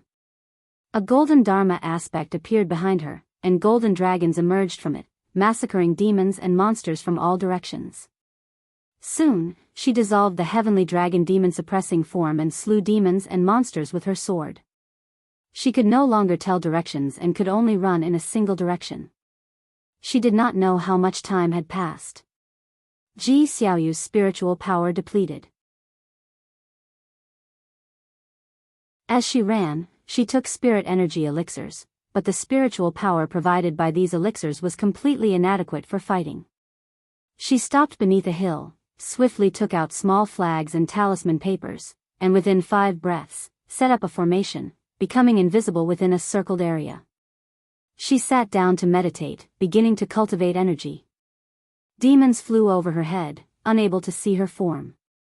However, the ground began to tremble, rocks jumped up, making Ji Xiaoyu open her eyes and frown. From her viewpoint, a colossal figure loomed behind the mountains, faintly discernible. It was a giant demon in shape-shifting form, with a human-like body and a lion's head. Its long mane twisted like tendrils, horrifyingly menacing in the dark night. "Where do you think you're escaping to, little lady?" A cold, violent voice rang out, followed by a storm that swept through the mountain wilderness, kicking up waves of dust. After the gust hit Ji Xiaoyu's formation, the airborne rocks and currents avoided the formation, which highlighted its outline instead. Ji Xiaoyu stared at the approaching giant demon silhouette with a calm expression, without a trace of fear in her eyes. She merely sighed softly, and a faint golden mark appeared on her forehead. Before long, the terrifying giant demon arrived in front of her. He squatted slowly, the cloud-like sea revealing his lion head with sharp fangs, blood-red eyes, and a mane, like flames from hell, blazing fiercely. Suddenly, the terrifying giant demon stopped. He raised his eyes to look behind Ji Xiaoyu. The golden mark on Ji Xiaoyu's forehead had expanded, covering her entire forehead like a complex network of lines. She sensed something and turned to look. On top of the hill behind her stood a figure, a man in purple clothes with a mask on his face, standing against the wind. She was secretly startled, not having noticed the other approaching. "Where did you come from?" the terrifying lion demon roared in anger, swinging a palm toward the hill. With one palm strike, Ji Xiaoyu's formation shattered under immense pressure. Small flags plunged into the ground, talisman papers fluttered, and her hairpiece was blown off, her hair dancing wildly. Boom! With a deafening roar, the earth shook and the sky trembled, forcing even Ji Xiaoyu, in the seventh layer of the nascent soul realm, to close her eyes. When the unsettling aura dissipated, she opened her eyes to find the terrifying lion demon left with only his upper body, blood raining down. The demon clouds in the night sky dispersed, revealing splendid, beautiful stars. Ji Xiaoyu's eyes widened in astonishment. That lion demon was so powerful, even her void-crossing realm companions were devoured by it. Subconsciously, she turned to look.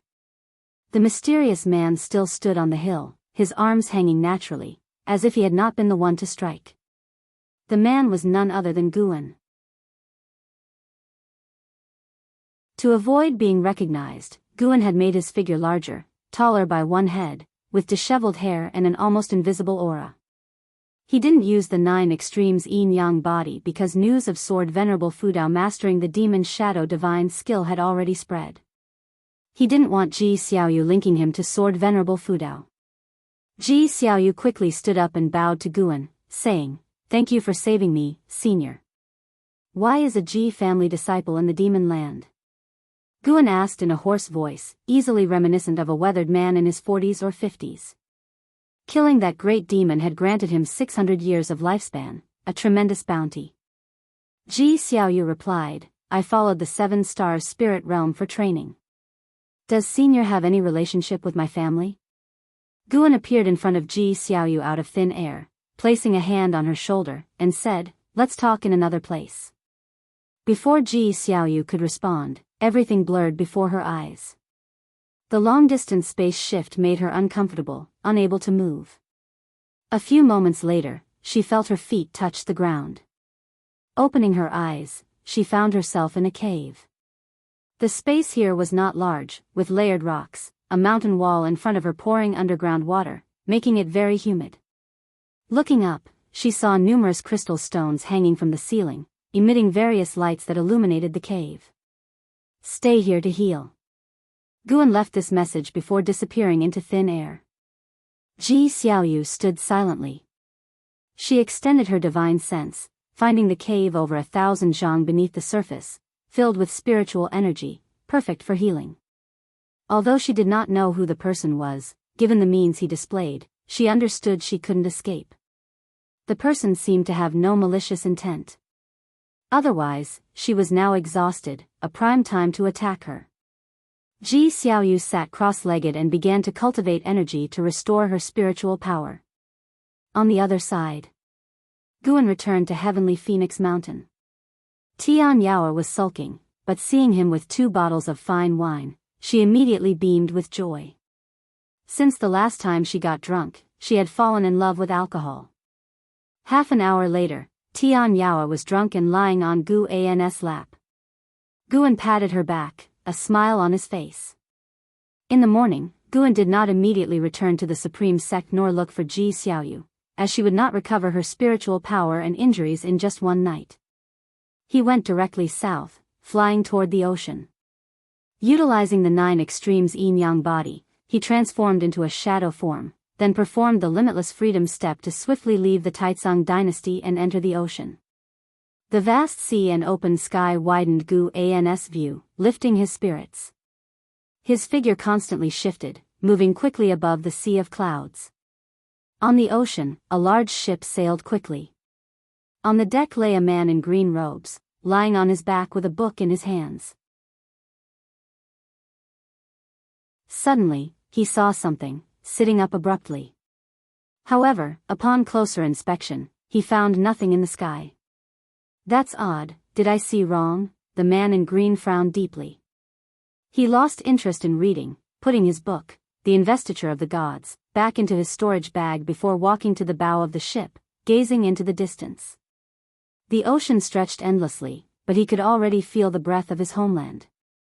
He smiled, murmuring, "A demon calamity, another opportunity for me to turn the tide in my favor." Guan took over 500 steps, finally landing on a mist-shrouded island.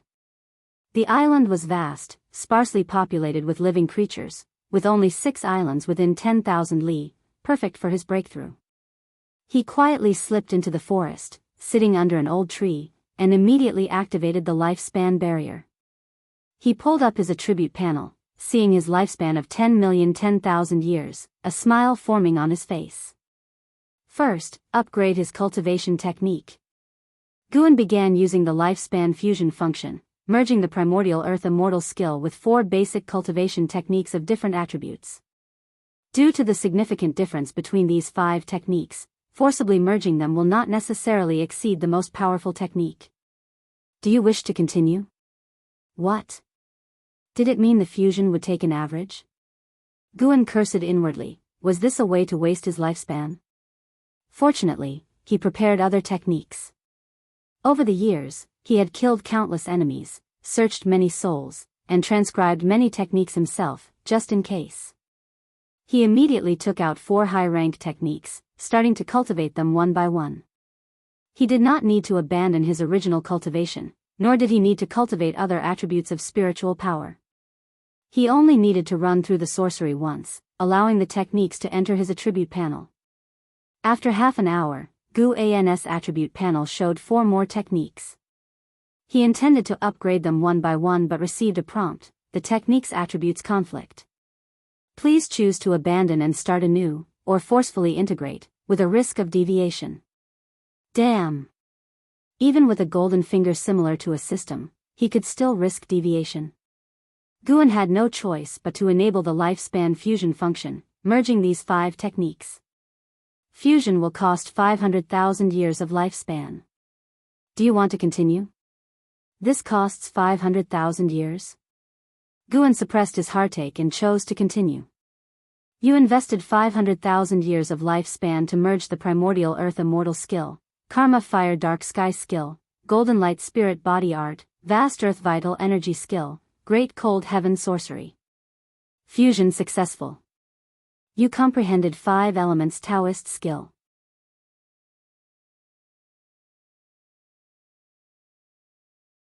Chapter 169 Breakthrough to the 9th layer of the loose immortal realm. As the prompt indicating successful fusion fell, a massive memory wildly surged into Gu An's mind, plunging his consciousness deep into it. Earth spirit energy rose, the ground turned into a sea of qi, and 5-colored spiritual energy swirled around his body like a whirlwind. The spiritual energy of the entire island started to rush toward him, causing the mountains and forests to sway, and all the living creatures on the island to be startled and flee. Guan immersed himself in the cultivation memories, forgetting about the outside world. An ancient hour later, he slowly opened his eyes. Through the lifespan barrier, he saw the woods shaking violently and thunderclouds rolling in the sky, as if he had suddenly moved from morning to evening. He savored the profoundness of the 5 elements Daoist skill, his heart filled with joy. The sorcery of the 5 elements was indeed formidable. The 5 elements created heaven and earth. Although the attributes of heaven and earth were more than the 5 elements, the 5 elements were the most fundamental. The 5 elements evolved into heaven and earth evolved into more attributes and rules. By relying on the evolution of lifespan, Guan had already mastered the 5 elements Daoist skill. The myriad subtleties within the cultivation technique were hard to explain clearly in a short time. He reopened the attribute panel and devoted 500,000 years of lifespan into the 5 elements treasure body for evolution. One prompt after another popped up crazily before his eyes. Until he saw one prompt, and a smile appeared on his face. You have comprehended the true meaning of heaven and earth for 350,000 years, and received the tempering of heaven and earth true meaning in your physical body.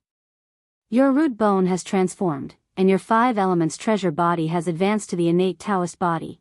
The following 150,000 years were all for enhancing the innate Taoist body, but the innate Taoist body did not advance further. As the earth spirit energy surged into Gu An's body again, he decided to continue devoting his lifespan, at least to undergo another transformation in his physique. He devoted 10,000 years after another. After 370,000 years, his innate Taoist body successfully advanced to the mystic holy body. The speed at which earth spirit energy poured into his body accelerated, plunging him into an indescribably wondrous state. At that moment, a powerful divine sense swept over the island. Nirvana realm. Guan was secretly shocked. There were indeed immortal path realms hidden overseas. The continent he was on was just a small corner of heaven and earth. Guan did not panic at all. With the lifespan barrier in place, the other party could not detect him. After 30 minutes, the divine sense disappeared. However, in the following time, divine senses kept sweeping over the sea area. The lifespan barrier began to extract spiritual energy from more distant sea areas, causing gigantic waves to rise on the sea, where sea demons tossed about. It wasn't until noon that Guan finally fully transformed into the mystic holy body, and the entire heaven and earth in his perception were renewed. Not only could he feel more elusive and touchless forces, but his physical Buddhist chi blood also greatly strengthened. With his own physical strength alone, he felt he could easily crush a Mahayana realm cultivator. He opened his eyes and saw that the lifespan barrier alone had consumed nearly 200,000 years of lifespan in the morning. Feeling the increasing number of divine senses sweeping over the sea area, Guan had to stop. Just now, he even felt a divine sense that made him frightened, indicating that the other party's realm might be the same as his or even higher. The ocean was indeed unfathomable. He feared that continuing today would attract more terrifying old monsters.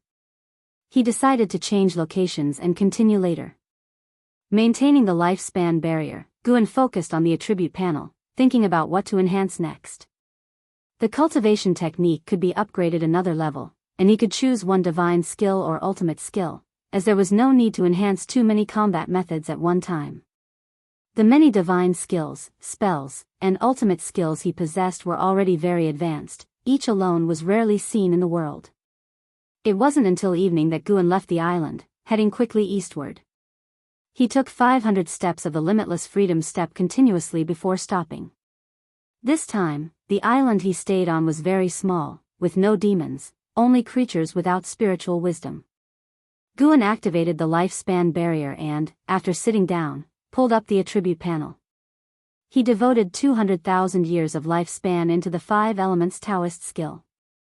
However, this effort did not allow the 5 elements Taoist skill to advance, so he devoted another 200,000 years of lifespan, yet still failed. An Xian hardened his heart and devoted 300,000 years of lifespan. Finally, the 5 elements Taoist skill evolved, advancing to the heaven and earth primordial skill. Mastery realm. A total of 700,000 years of lifespan. At the same time, the heaven and earth primordial skill also awakened a divine skill called universe in the palm, which could store all things of heaven and earth in one's palm, with the amount depending on one's mana level. Guan glanced at his lifespan, over 7,700,000 years, still sufficient. Nature's spiritual energy began to rush wildly into his body, and his thoughts were occupied by inherited memories. An ancient hour later, he opened his eyes. It was already dark. Having no time to savor the heaven and earth primordial skill, his gaze turned to the attribute panel again. The primordial Rui skill must be enhanced, as it was Gu An's fundamental standing, allowing high realms to be unable to spy. Another 50,000 years of lifespan. Unknowingly, Guan became bolder. One after another prompt popped up madly before his eyes, and ultimately the primordial Rui skill advanced to the all things form and energy art. The all things form and energy art not only enhanced the ability to conceal one's aura but also allowed one to change their aura, consistent with all things. In other words, if Guan encountered a demon, he could manifest demon energy. Encountering a demon, he could manifest demonic chi, without being seen through. At the same time, the all things form and energy art awakened a divine skill, heaven and earth 9 transformations. This was a transformation divine skill, with endless marvels. Just as the earth spirit energy dissipated, it started rushing toward Guan again, the ocean within 10,000 miles raising waves, with the scope rapidly expanding. This time, not only did divine senses sweep over the island, but also cultivators' figures flew over in the sky. Guan's presence broke the tranquility of the ocean. He couldn't care less. Another ancient hour later, Guan opened his eyes, seeing he had less than 7,200,000 years of lifespan left, suddenly feeling 1,000,000 years of lifespan wasn't that much. He couldn't enhance other divine skills, as what if it wasn't enough to break through? The higher the realm, the more lifespan consumed, especially the immortal path realm. Even without reference, Guan could guess that breaking through the realm of the immortal path was definitely not a matter of decades or centuries. He patted his face and silently began to pray. First, he devoted 1,000,000 years of lifespan into his cultivation level.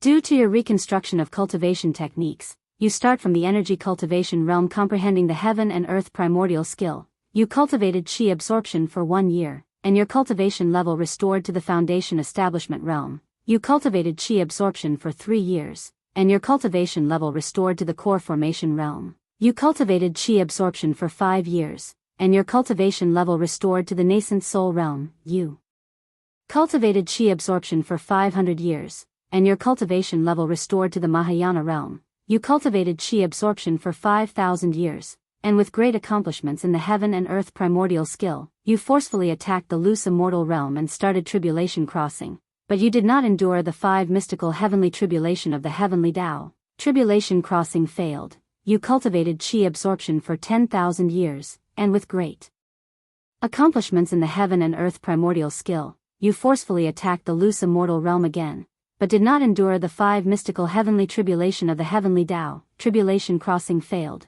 Seeing that he had to reconstruct, Guan's face instantly stiffened. Fortunately, he only took 5,000 years to start attacking the second realm of the immortal path. The combination of the heaven and earth primordial skill and the mystic holy body was terrifying.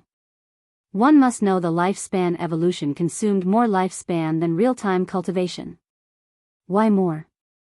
Because it needed more lifespan to evolve the cultivation process and quickly transform spiritual energy into his cultivation level. This time-compressed process naturally generated additional lifespan consumption.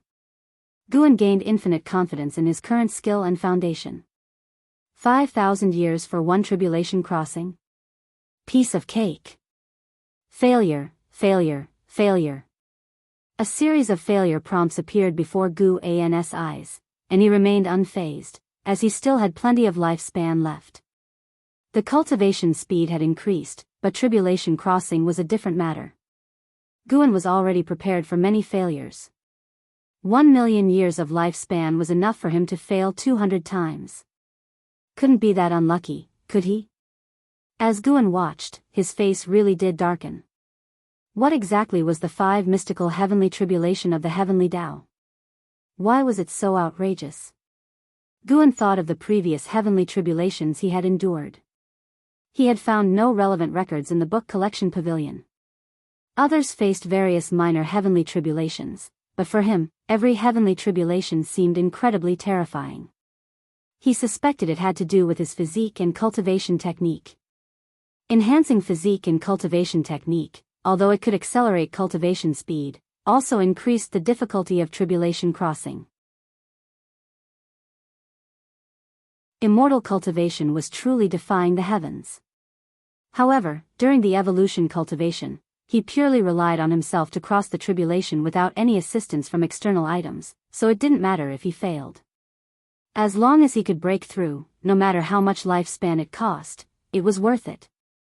1,000,000 years of lifespan successfully went down the drain. It couldn't be said that way. At least his mana transformed from the wood attribute Dharma power of the primordial earth immortal skill to the 5 elements Dharma power of the heaven and earth primordial skill. Just this alone made him several times stronger than before. As Guan consoled himself, earth spirit energy surged into his body again. This time, his thoughts were not influenced, so he continued to devote lifespan for evolution cultivation. Another 1,000,000 years. Failure. Failure. Failure. Gu An's expression became serious, starting to visualize the scenes of tribulation crossing failure, which must be extremely dangerous. He worked hard to evolve himself. You cultivated chi absorption for 450,000 years, and with great accomplishments in the heaven and earth primordial skill, you forcefully attacked the loose immortal realm, started tribulation crossing, you endured the 5 mystical heavenly tribulation of the heavenly Tao, tribulation crossing succeeded, and your cultivation level broke through to the first layer of the loose immortal realm. You cultivated chi absorption for 450,003,000 years, and your cultivation level broke through to the second layer of the loose immortal realm. You cultivated chi absorption for 500,000 years, and your cultivation level broke through to the 9th layer of the loose immortal realm. You cultivated chi absorption for 560,000 years, and with great accomplishments in the heaven and earth primordial skill, you forcefully attacked the wandering immortal realm, started tribulation crossing, but did not endure the yin-yang yellow 5 emperors tribulation. Tribulation crossing failed, the constant failures began again. However, seeing himself reach the 9th layer of the loose immortal realm, his face beamed with joy. The difficulty of cultivating the loose immortal realm was certainly higher than the nirvana realm, but the lifespan Guan spent hadn't increased. One had to know it took him 5,000 years of lifespan to go from the 7th to the 8th layer of the nirvana realm. From the 1st to the 2nd layer of the loose immortal realm, it only took 3,000 years of lifespan, clearly showing the power of the mystic holy body and the heaven and earth primordial skill. However, reaching higher realms did need more lifespan, which was normal, and Guan could accept it. When all the prompts ended, Guan still hadn't endured that damned yin-yang yellow 5 emperors tribulation. Guan looked at his remaining lifespan of 5,000,000 years, his mood restless.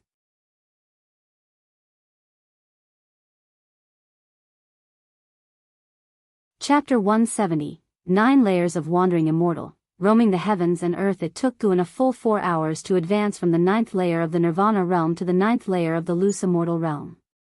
Upon reaching the loose immortal realm, his mana doubled, and he felt a significant release from many restrictions. These restrictions were the bonds that heaven placed on all beings. For instance, he could now soar without using mana, dive into the sea effortlessly, and even transform his physical body into his primordial spirit, allowing him to pass through all innate barriers in the world without impediment. It was simply indescribable. When his cultivation reached the 8th layer of the loose immortal realm, Guan felt the entire ocean erupt into chaos. In the distance, he even saw great cultivators of the nirvana realm engaging in combat, making him feel secretly ashamed. The experiences of the past 2 days made him realize the vastness of heaven and earth and that too many powerful auras passed through this region. Lu Lingjun had not made a mistake in ascending to the spirit realm. In a certain sense, this realm was equivalent to the spirit realm or the immortal realm and was a world beyond mortal comprehension. Considering Gu An's past life on Earth, this place was unlikely to be as large as the Taizong dynasty. Guan recalled Lu Lingjun and the White Spirit Demon Emperor's names for this land. The Great Heavenly Spirit Land. Just how vast was this so-called Great Heaven and Earth? Guan couldn't help but look up at the sky. Speaking of which, he had never explored how high the sky was. In the Nirvana realm, he had used his divine sense to probe continuously upward, with terrifying results. His divine sense couldn't surpass the sky's apex. The heavens in the Great Heavenly Spirit Land seemed infinitely high, shocking him severely, given the cosmological concepts he had built in his previous life. And now, in the loose immortal realm, Guan could faintly sense a mysterious force in the sky, a power that even loose immortals dared not rashly contact. It wasn't a living being's aura but more like the majesty of heaven. Guan took a deep breath and lowered his gaze back to his attribute panel, his eyes growing firm. Since the commotion had already been significant enough, he decided to keep enhancing his cultivation level. 1,000,000 years of lifespan, invest. A barrage of prompts appeared, failure. Failure. Failure. Guan remained optimistic. 5,000,000 years of lifespan, can't I break the Yin-Yang Xianhuang 5 Emperor's tribulation? I don't believe it. Just as this thought arose, his entire 1,000,000-year investment in lifespan failed to pass the tribulation. His expression unchanged, he invested another 1,000,000 years. He continued to fail repeatedly. He reminded himself that he was already a great cultivator at the 9th layer of the loose immortal realm, with a stable Daoist heart. Do not be elated by external success, nor sad by personal failure. A third 1,000,000-year lifespan, invest. A few moments later, he couldn't help but utter a single word, crap. The demeanor nurtured through 91 years of cultivation in the immortal cultivation world finally broke, awakening a native expletive from the depths of his soul. Guan dared not invest another 1,000,000 years and opted for 500,000 years instead. Heavens bless me. Wait, he was defying heaven, so he sought the blessing of his master, Qingxian Dan. Failure once more filled his vision. When a prompt with significantly longer text appeared, his heart filled with joy. Here it comes. After 35,000 years of qi absorption cultivation, using the great accomplishment in the heaven and earth primordial skill, you forcefully impacted the traveling immortal realm, began to cross the tribulation, passed through the Yin-Yang Xianhuang 5 Emperor's tribulation, successfully crossing the tribulation, and your cultivation level rose to the first layer of the traveling immortal realm. After 35,500 years of qi absorption cultivation, your cultivation level rose to the second layer of the traveling immortal realm. After 36,000 years of qi absorption cultivation, your cultivation level rose to the third layer of the traveling immortal realm. After 44,000 years of qi absorption cultivation, your cultivation level rose to the 9th layer of the traveling immortal realm. After 46,000 years of qi absorption cultivation, using the great accomplishment in the heaven and earth primordial skill, you forcefully impacted the heaven and earth flying immortal realm, began to cross the tribulation, but failed to survive the heaven and earth divine intent heavenly tribulation. The subsequent 4,000 years were filled with failures, with a tribulation every 2,000 years. Phew, the 9th layer of the traveling immortal realm. Exciting. The earth spirit energy surged upwards, and the sound of the earth groaned like a dragon's roar echoing in his ears, making him feel incredibly joyous. Heaven does not disappoint those who persist against life's odds. The heaven and earth flying immortal realm, can one fly out of this sky? Guan pondered this with infinite anticipation in his heart. Now he only had 1,600,000 years of life left, he couldn't dare to continue crossing tribulations. If he got carried away and drained his entire lifespan, resulting in sudden death, it would be too sorry for his current life. The 9th layer of the traveling immortal realm should be enough, right?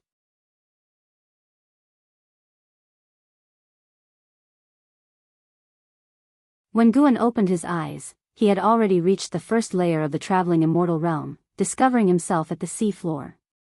It was pitch black, surrounded by numerous mountains and countless sea demons, nary a living being without demon energy.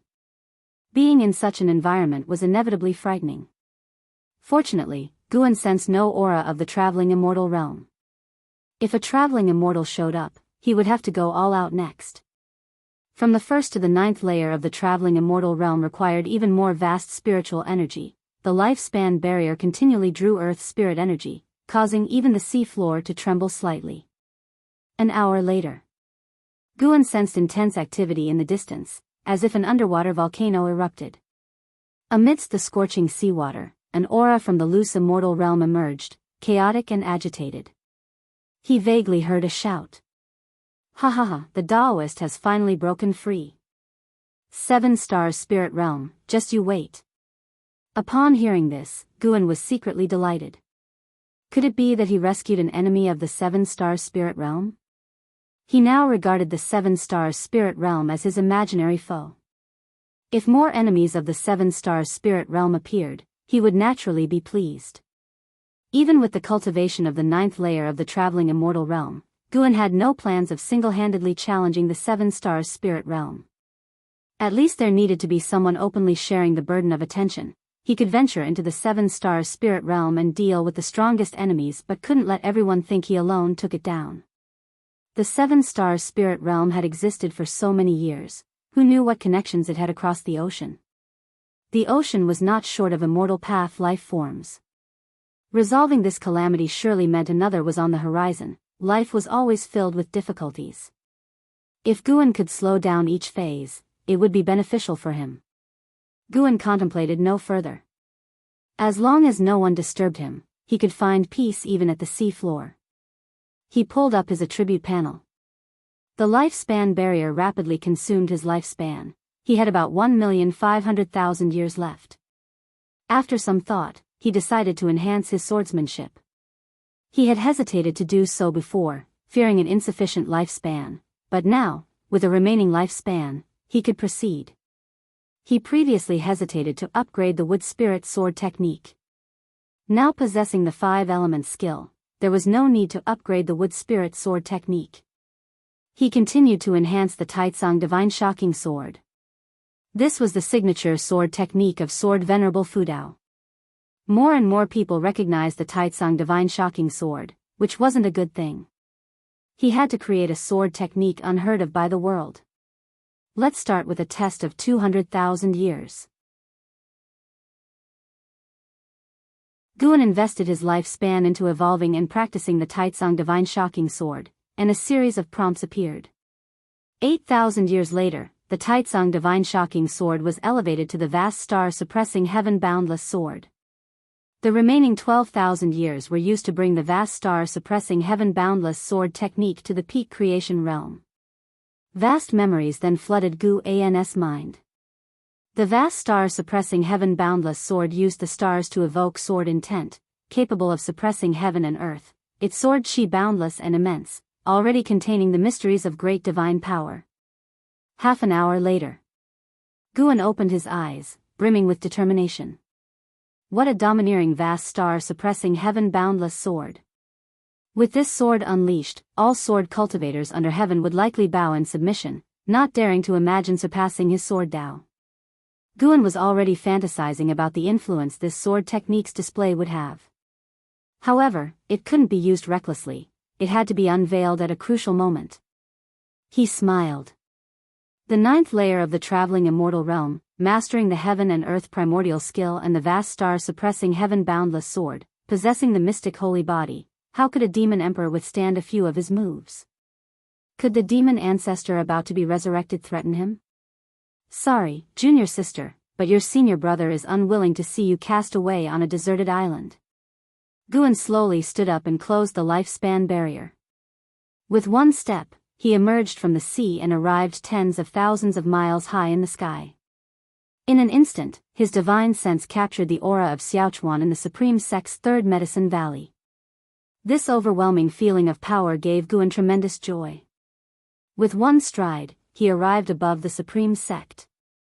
The distance traveled in that single step was immeasurable.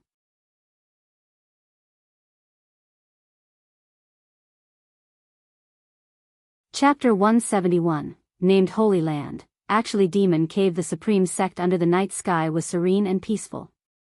Guan's divine sense encompassed the entire Supreme Sect. He saw the hidden spaces seemingly exposed before his eyes, each cave residence laid bare.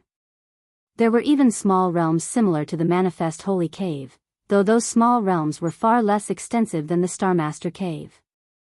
The Supreme Sect had 4 mystic heart realm cultivators. Ancestor Xian Quan, Lu Lingjun, and 2 supreme elders whom Guan had never seen before. One was a woman whose presence he had sensed in the inner sect's book collection hall. One had to admit, the foundation of the Supreme Sect was strong.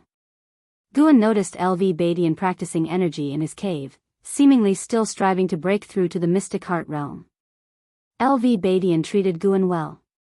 Guan started to consider secretly assisting him during his next tribulation crossing. Then, Guan returned to the Mystic Valley. He stepped into the pavilion, sat on a chair, and stretched lazily. Home was always the most comfortable. Guan closed his eyes and began to savor the experiences of the past 2 days.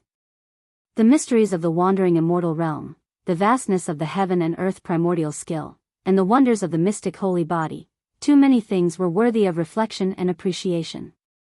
Until morning came, Guan went downstairs to lead his disciples in exercises, then returned to his room. The disciples did not notice Guan's changes because the gap in cultivation levels was too vast. The disturbances in the ocean did not reach the continent, and over the next 3 days, Guan did not sense the divine senses of nirvana or loose immortals sweeping across the continent, which put him at ease. After 3 days, he continued harvesting medicinal herbs. His lifespan was just over 1. For a million years, with the lifespan barrier alone consuming hundreds of thousands of years. For the next lifespan function activation, he would need to accumulate 100 million years of lifespan. The mere thought made Guan's scalp tingle. 100 million years of lifespan was no easy task, certainly not the work of 2 or 3 decades. At his current rate of 200,000 years of lifespan income per year, it would take about 5 centuries. He had to strive harder to increase his annual lifespan income. In the morning, he went to the 3rd Medicine Valley. In the afternoon, he visited Tianya Valley. By evening, he headed to the demon land to meet Ji Xiaoyu. In the underground cave, the black-clad Ji Xiaoyu was still seated in meditation, cultivating energy. Her spiritual power had recovered by 30%, and she had consumed quite a number of spirit energy elixirs during this period. Guan appeared out of thin air 10 steps away. Ji Xiaoyu did not detect his presence. After watching quietly for a while, Guan finally spoke up. There is a powerful force within you. After depleting your spiritual power, this force has actually enhanced your cultivation level. Upon hearing this, Ji Xiaoyu quickly opened her eyes, then stood up and faced him with a clasped fist in courtesy. I have ties with the Ji family and wish to teach you a divine skill. Would you like to learn? Guan asked calmly. He intended to impart the Daoist gang primal energy to Ji Xiaoyu. The Daoist gang primal energy, transformed from heaven and earth path gang, was stolen from Ji Xiaoyu by Jianghu. By returning it to Ji Xiaoyu, Guan repaid the debt of her past rescue. Upon hearing this, Ji Xiaoyu asked, May I ask, Senior, what divine skill is it? The Daoist gang primal energy. Have you heard of it? The Daoist gang primal energy? Ji Xiaoyu was moved, her eyes showing a mix of surprise and doubt. Guan said softly, It seems you have heard of it. Through her mask, Ji Xiaoyu could not discern his true appearance. She suppressed her inner shock and asked with furrowed brows, May I ask, Senior, who exactly are you? The Daoist gang primal energy is an ultimate skill of the Ji family that has been lost. There is no related transmission within the family, and to master the Daoist gang primal energy, one must first cultivate the heaven and earth dominator body. To achieve the heaven and earth dominator body is enough to be included in the main family's lineage. Guan replied, There is no need for you to know my identity. You only need to answer whether you want to learn. Then please, Senior, teach me. Ji Xiaoyu replied without hesitation. Guan waved his sleeve, and a gust of wind blew towards Ji Xiaoyu. She had no time to dodge and was immobilized. In her pupils, a figure continuously changed stances. While Ji Xiaoyu was entranced, Guan observed her, equally curious. Besides the primordial Daoist talisman, Guan sensed she had other secrets. She possessed an indescribable composure. Even facing Guan, she did not lose her poise. Guan recalled the first time he saw Ji Xiaoyu in his youth. She was different from her peers even at a few years of age. At that time, he even guessed she might have been possessed by someone, with an old soul inside her body. An hour later, Ji Xiaoyu's eyes became clear. She took a deep breath and turned to look at Guan, who was standing not far away by the mountain wall. She said, Thank you, Senior, for your guidance. How can I repay you? She was sure the Daoist gang primal energy she just acquired was genuine. The Daoist gang primal energy shared many similarities with her heaven and earth path gang. She could even see the signs of the heaven and earth path gang evolving into Daoist gang primal energy. This person's Dao level surely exceeded her imagination. He might even be the strongest person she had ever encountered in her life. I do not need your repayment. I am only considering your surname, Ji. Tell me, what are your impressions of the seven-star spirit realm? Guan replied casually. In fact, in his heart, Ji Xiaoyu was more important than the Ji family. Although the Ji family raised him, years ago, they intended to cut off his hand. It was Ji Xiaoyu who spoke up to save him. His acceptance into the supreme sect was also Ji Xiaoyu's idea, unrelated to the Ji family. Over the years, the medicinal herbs Guan had contributed were enough to repay the Ji family. This time, rescuing Ji Xiaoyu was also repaying her past kindness.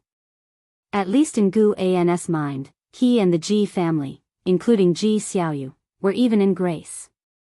The Ji family was about to leave the supreme sect. To Guan, it meant that the Ji family would have no relation to him in the future, becoming strangers. Ji Xiaoyu looked at Guan and calmly said, "A place named Holy Land, but in reality, a demon cave." Guan was surprised. He did not expect Ji Xiaoyu to recognize this. Ji Xiaoyu continued, "It seems Senior also has a different view of the Seven Stars spirit realm. Otherwise, you would not have asked me. Perhaps we can stand on the same side." "Oh. Why should we stand on the same side?" Gu An's tone was intriguing. Ji Xiaoyu frankly said, "I want to overthrow the seven-star spirit realm. My power alone is too weak. I hope Senior can assist me." Guan inquired, "Reason?" "It has nothing to do with the sake of the people. The Ji family wants to marry me off to a disciple of the seven-star spirit realm. For the sake of blood relations, I cannot oppose the Ji family, so I intend to eliminate the seven-star spirit realm." Ji Xiaoyu's expression remained calm. "Though I was born in the Ji family, I will not choose to sacrifice myself for the family. Between me and the family, I will always choose myself. If Senior harbors animosity towards the seven-star spirit realm, then we can join forces. I will gather as much information about the seven-star spirit realm as possible." Listening to her, Guan could sense the coldness emanating from her bones, causing him to reassess her. In Gu An's impression, Ji Xiaoyu had been merely calm and composed. Only this time did he truly understand who Ji Xiaoyu was. Although her words seemed selfish, Guan did not dislike her for it. A person must prioritize themselves, and Ji Xiaoyu had not harmed her clansmen. The seven-star spirit realm was indeed not a decent entity. Guan said, "All right."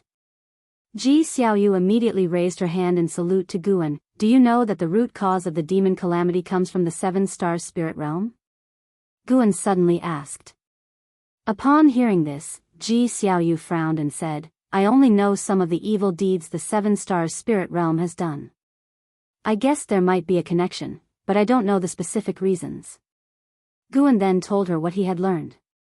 As she listened, Ji Xiaoyu's brows furrowed more and more tightly. After he finished speaking, Ji Xiaoyu coldly said, "If what you say is true, then destroying the seven-star spirit realm could indeed save the populace. The seven-star spirit realm is deeply rooted and strong. To destroy them is extremely difficult. For now, you should lie low. Once humanity prevails over the demon calamity, then make plans against the seven-star spirit realm." Guan replied. Ji Xiaoyu nodded. Then Guan waved his sleeve, taking her to the edge of the great Jiang dynasty. In the land of 5 dynasties, there must be a transmission array leading to the seven-star spirit realm. Delivering her here made Ji Xiaoyu safer. Before Ji Xiaoyu could speak, Guan disappeared from the spot. Ji Xiaoyu spread her divine sense and soon caught sight of cultivators. Her expression grew complex. To cross such a vast distance in such a short time. Who exactly is he? As autumn ended, winter snow finally arrived. After parting with Ji Xiaoyu, Guan returned to his usual farming life. Even though he had reached the 9th layer of the wandering immortal realm, he did not act recklessly. However, the changes brought by wandering immortal could not be completely hidden, so he began to elevate his apparent cultivation level. He planned to pretend to reside in the core formation realm using elixirs. In the future, he could slowly improve his cultivation, creating the image of someone dependent on elixirs. This would make others think him lucky and not strong. Guan aimed to be perceived as harmless to the Supreme Sect and other factions, making everyone believe there was no point in killing him, nor any harm in keeping him alive. This day, in the 3rd Medicine Valley, Guan was playing chess with Lu Lingjun. Snow drifted down but could not cover their bodies or the chessboard. Guan placed a piece and smiled. "You've lost again."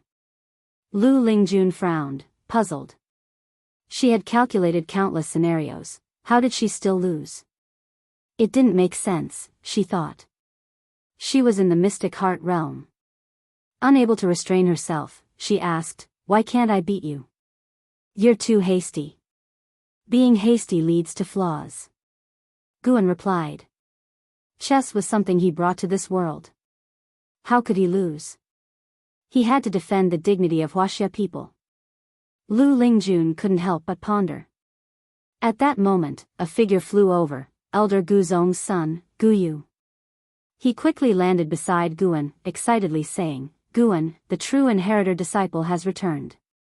He's planning to lecture in the inner sect after the new year. You have to listen. They say he's now in the Mahayana realm." Hearing this, Lu Lingjun grew interested too. For Mystic Heart Realm cultivators, the most intriguing subject was how to reach the Mahayana realm. Guan couldn't help but ask, "Really? What is the true inheritor disciple's name?" Yesterday, he had sensed a Mahayana realm cultivator enter the Supreme Sect. As elders had personally received the person, he hadn't paid much attention. Of course, it's true. His name is Xiantiani. With a Mahayana cultivator like him, we'll have a better chance against the demon calamity. He said if had come back earlier, dealing with the 6-headed sea dragon, another Mahayana cultivator, would have taken just a single move. Guyu said excitedly, his face full of admiration.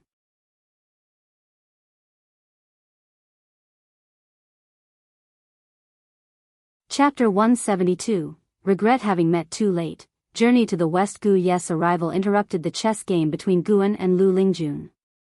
Lu Lingjun was also interested in Xiantiani, so she asked Guyu a few questions.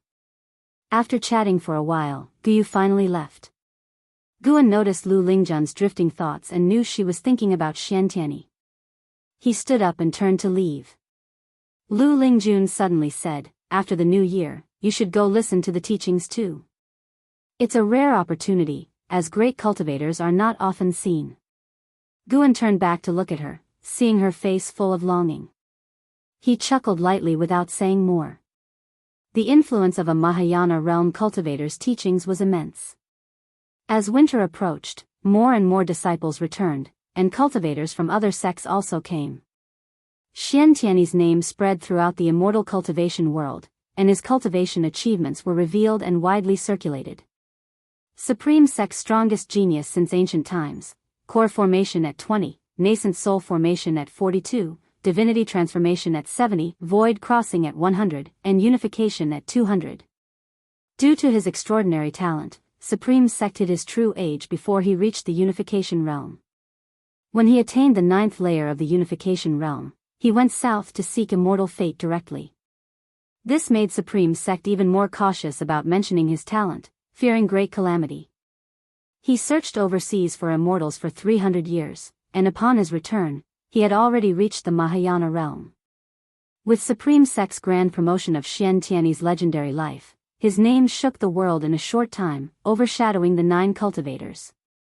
The vast majority of cultivators found his achievements unbelievable, even thinking Supreme Sect was exaggerating. Guan heard about Xiantiani's deeds in the Outer Gate city and also thought it exaggerated. But on second thought, it made sense. No wonder someone in the sect said as long as the true inheritor wanted the sect leader position, LV Badian would have to step down within a day. In the face of such talent, no matter how great LV Badian's contributions were, he had to concede. Although Xiantiani's growth trajectory defied the understanding of ordinary cultivators, his return indeed boosted Supreme Sect's morale. Even before the new year, the Outer Gates city already had a festive atmosphere. Amidst the vast winter snow, Guan arrived at the third Medicine Valley from Mystic Valley. As soon as he arrived, he sensed two auras, one of which was unmistakably at the Mahayana realm. Xiantiani was here. Guan's expression remained calm as he walked towards his loft. Upon pushing open the door and entering the room, he saw two people inside, the vice sect leader Ji Hantian and a man in green robes. Xiantiani, dressed in green robes, looked youthful, making it hard to imagine he was a Mahayana cultivator, more like a young disciple. Guan, you finally arrived. Close the door and sit down for a chat, Ji Hantian said with a smile, as if he were the master of the loft. Guan didn't mind. After closing the door, he came forward and cupped his hands in respect. Before Ji Hantian could introduce him, Xiantiani spoke first. You are Panan? Xiantiani, Mahayana Realm, 6th layer 598/4800/5000. Seeing Xiantiani's lifespan, Guan was secretly astonished. 5,000 years, the extreme lifespan cultivation reached so quickly. Looking at it this way, Xiantiani would surely undergo nirvana within 4,500 years. By then, breaking the heavenly destiny would achieve another extreme lifespan. Based on Guan's experience, Xiantiani's spirit root qualification should be equivalent to the 5,000-year extreme lifespan level. At least his physical qualifications weren't as good as Ji Xiaoyu or Anhao, but his comprehension must have been astonishing, combined with extraordinary opportunities to achieve his current state. Guan pretended to hesitate and looked towards Ji Hantian. Ji Hantian smiled. Speak truthfully, this is our sect's true inheritor, Xiantiani. He is not an outsider. He is Supreme Sect's most prized disciple. Ignoring the compliment, Xiantiani continued to curiously observe Guan, his eyes bright. Guan immediately responded, Indeed, I have a pen name called Panan. Xiantiani smiled, saying, Your investiture of the gods is very good. Someone gave it to me earlier, and I enjoyed it very much. I even had it mass-produced and spread overseas. Your book is widely popular on the seas, much more so than my own writings. Thank you for your appreciation, Senior. May I ask what book you wrote? Guan cupped his hands in thanks and inquired. Xiantiani coughed lightly and said, I just wrote something casually. It doesn't compare to Investiture of the Gods. His book is not worth mentioning. Ji Hantian shook his head with a smile. This made Guan even more curious about what Xiantiani had written. However, Xiantiani didn't want to talk about it and instead started discussing Investiture of the Gods. Facing his inquiries, Guan had to answer each one, and Ji Hantian didn't interrupt anymore. He got up and left, closing the door behind him. Xiantiani didn't have the pride typical of a Mahayana cultivator. When he talked about some of the plots in Investiture of the Gods, he became indignant, especially over the story of Neza cutting his bones to return to his father and flesh to his mother, which greatly angered him. Guan couldn't remember Investiture of the Gods word for word, so he expanded many stories in the book, like Neza cutting his flesh to return to his parents and Yang Jian rescuing his mother at Peach Mountain, making the characters more three-dimensional.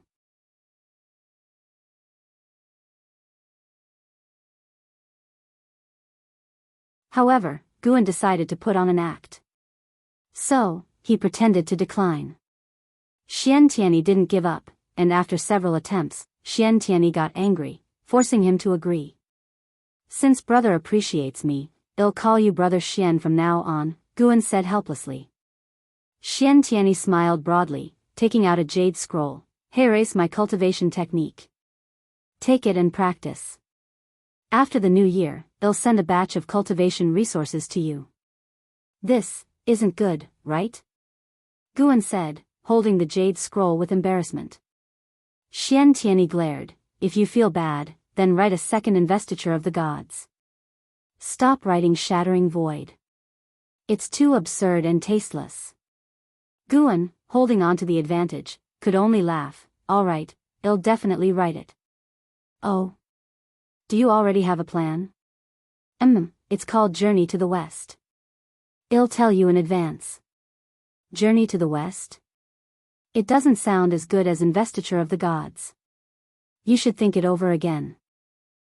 You don't understand. You'll know when the time comes. Xiantiani didn't continue to criticize Journey to the West. Instead, he started talking about another book and took out a book. The inspiration for Green Hero Travel came from this. Xiantiani said mysteriously, raising the book in his hand. Guan looked down, his eyelids twitching. He then took out a book from his storage bag. Xiantiani was dumbfounded upon seeing it. How do you also have Daoist Xuanxuan? Xiantiani asked, his eyes wide with excitement. Elder Su Lu from the book collection hall gave it to me. So you're the descendant who keeps asking for Daoist Xuanxuan. We truly have a fated connection. I had someone bring this book back for him. Xiantiani was overjoyed, pulling Guan to start discussing Daoist Xuanxuan. Their conversation lasted until dusk without ending. During this time, Jihan Tian knocked on the door but was driven away by Xiantiani. Only at dawn did Guan escort him down the stairs. Watching Xiantiani's departing figure, Guan's face was full of smiles. After chatting all night, he didn't feel tired. Both felt as if they hadn't had enough. Had Xiantiani not had other important matters today, they could have continued talking. Lu Lingjun suddenly walked over and asked, "Is he the true inheritor?" Guan nodded. Lu Lingjun examined him with a peculiar look in her eyes, asking, "You spent a day and night together, you didn't what?" It's rumored that some great cultivators, after experiencing mortal pleasures, seek new interests to fill the void in their hearts, like homosexuality. Lu Lingjun trailed off, but Guan already understood. Guan rolled his eyes and snorted, "Oh? You guessed it? Then don't ever think of me as your Daoist friend." Lu Lingjun, seeing his expression, pursed her lips and smiled, "Looks like I overthought."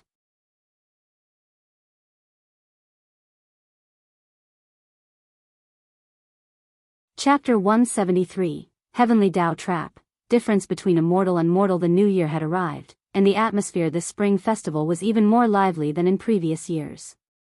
With the addition of Guzong and Xiantiani, the third Medicine Valley was buzzing with excitement. It was rumored that the true inheritor had sworn brotherhood with the Valley Master, which thrilled the 400 servant disciples, all worshipping Guan with adulation. Xiantiani always wanted to chat with him about Daoist Xuanxuan, which made him quite distressed. It wasn't until dusk that Guan found an excuse to leave and return to the Mystic Valley to spend the festival with his junior sister and disciples. The disciples sat around the table, toasting and exchanging cups, rejoicing in the celebration. Yilan and Zhenqin began recounting matters of the immortal cultivation world once again. The number of demons in the land of the 5 dynasties had not decreased due to the actions of various sects, but had, in fact, increased. Moreover, demon cultivators and evil people were also on the rise. Many believed that the human race was doomed and thought it better to indulge before dying, or to seize treasures through murder and then sail south. In short, both the immortal cultivation world and the common folk were in chaos. As long as the demon calamity was unresolved, the world would remain in turmoil.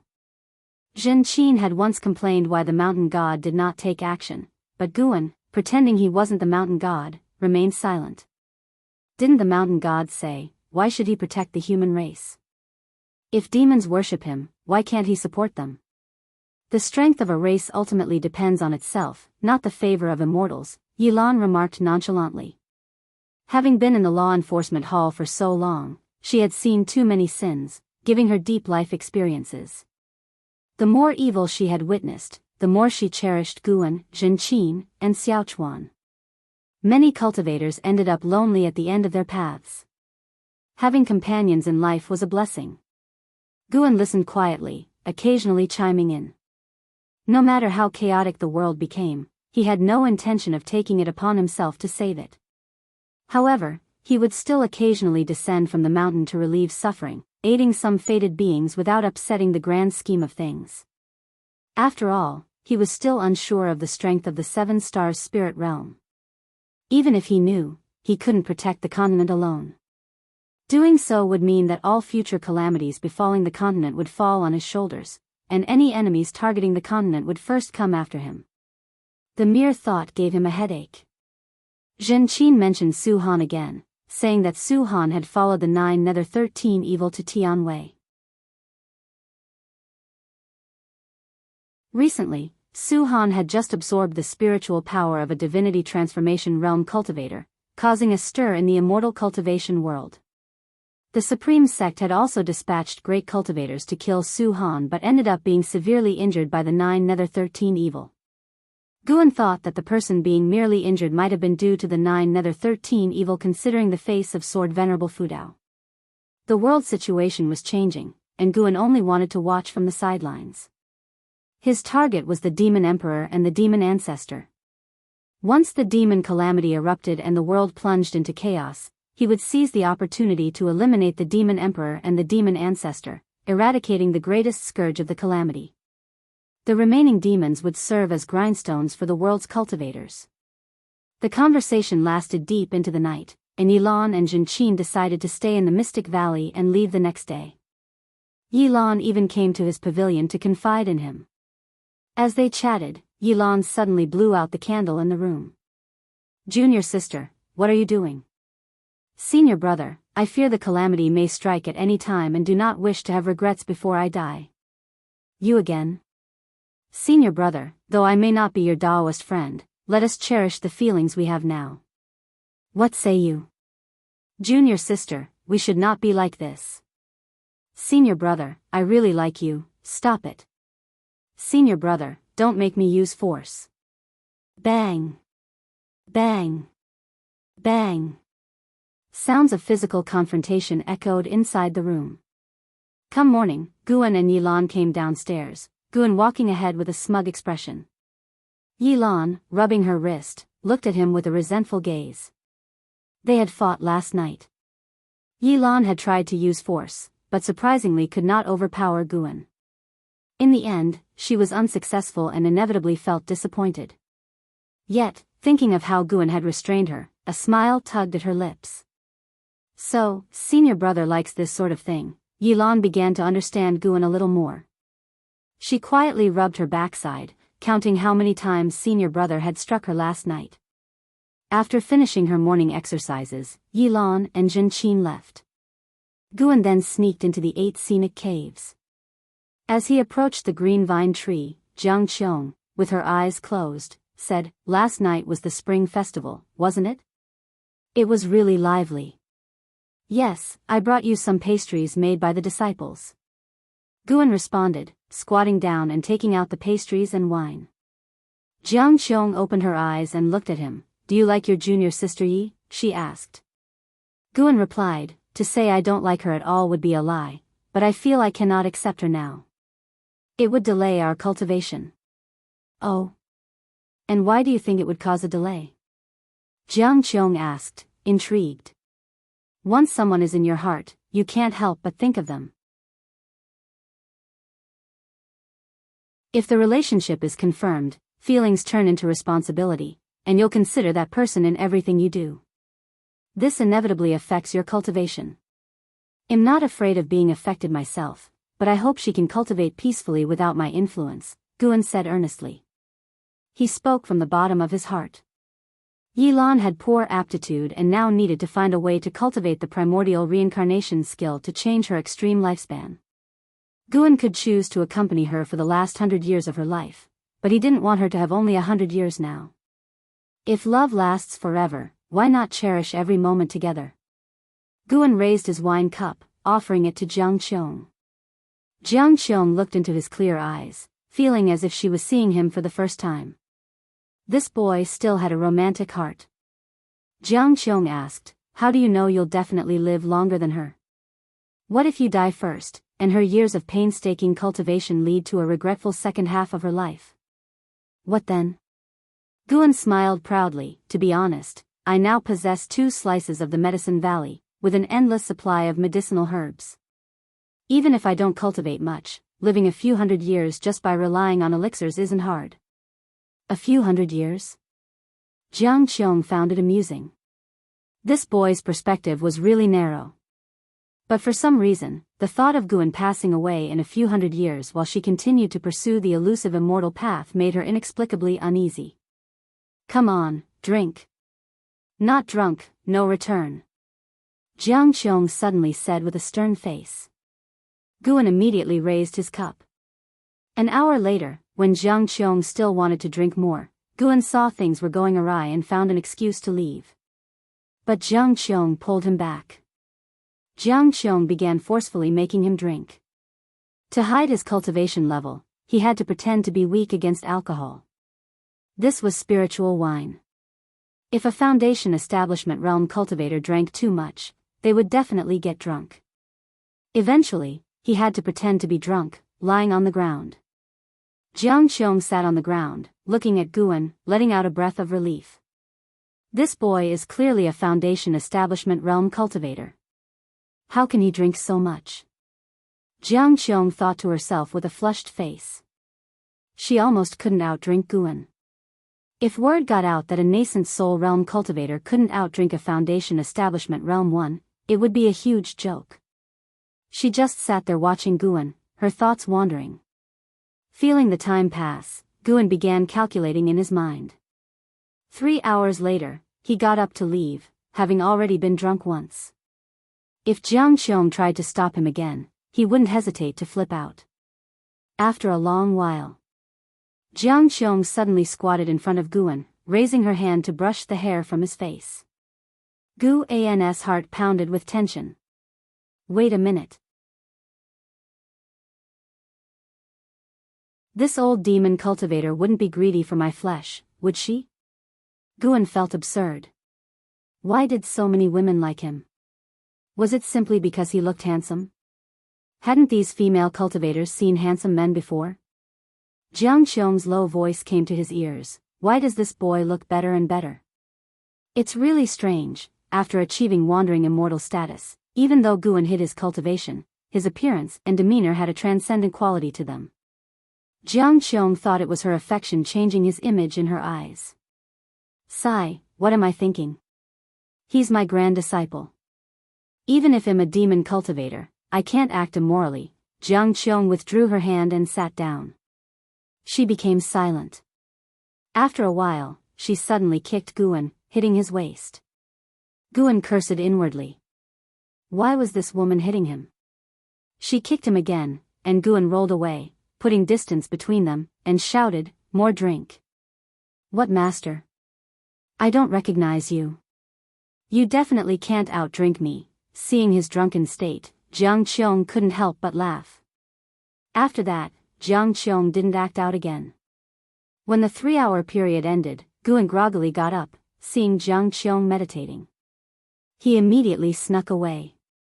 Though Jiang Qiong didn't open her eyes, a smile crept onto her lips. After leaving the 8 scenic caves, Guan went to the Nianshu cave of Heavenly Phoenix Mountain. After picking some medicinal herbs, he sternly guided Tian Yaoer in her cultivation.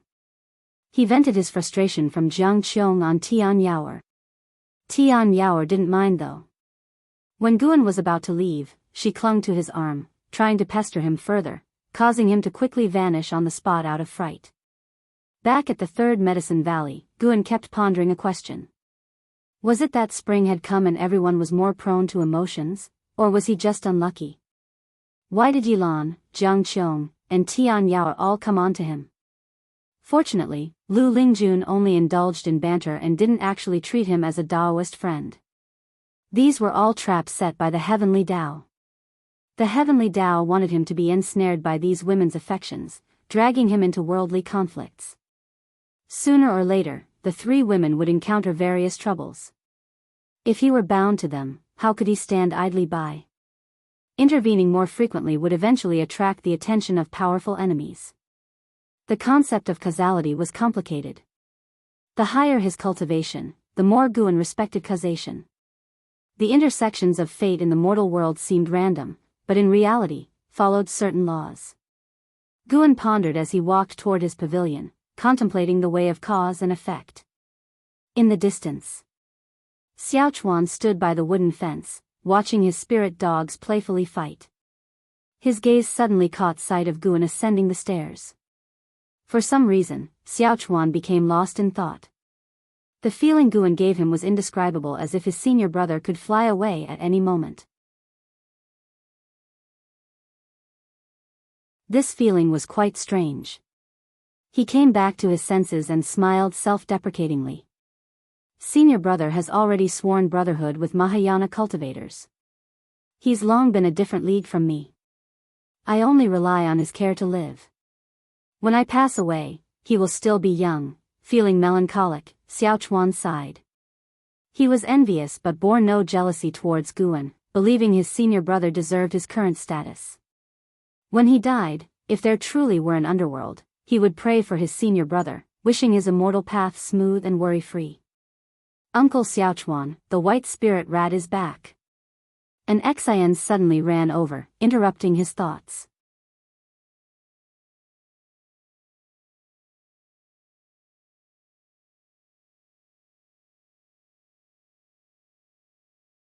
I'm sorry, Daoist friend, that pearl has already been absorbed by my disciple.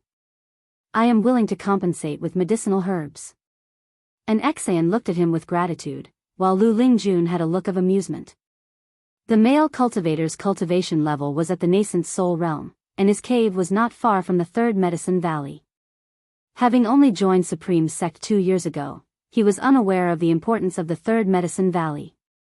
Seeing that Gu An's cultivation was low, he said sternly, "Compensate with medicinal herbs? You are merely the acting valley master, how many medicinal herbs can you offer? My water spirit pearl is an extremely rare treasure.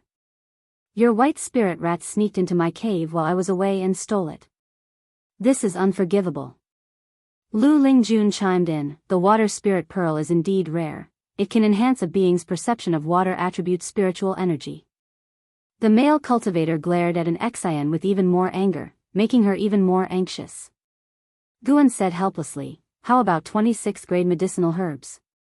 Hearing this, the male cultivator was moved, surprised at Gu An's generosity. The disciples were also shocked, knowing the high value of 6th grade medicinal herbs. They usually handled even the seeds with extreme care, for a single seed of a 6th grade herb was worth their lives. Seeing the male cultivator hesitate, Guan continued, "This disciple of mine is Enhao's sister. Her aptitude is mediocre, so she can only temporarily reside here. If you can let this matter go, Enhao will also appreciate it."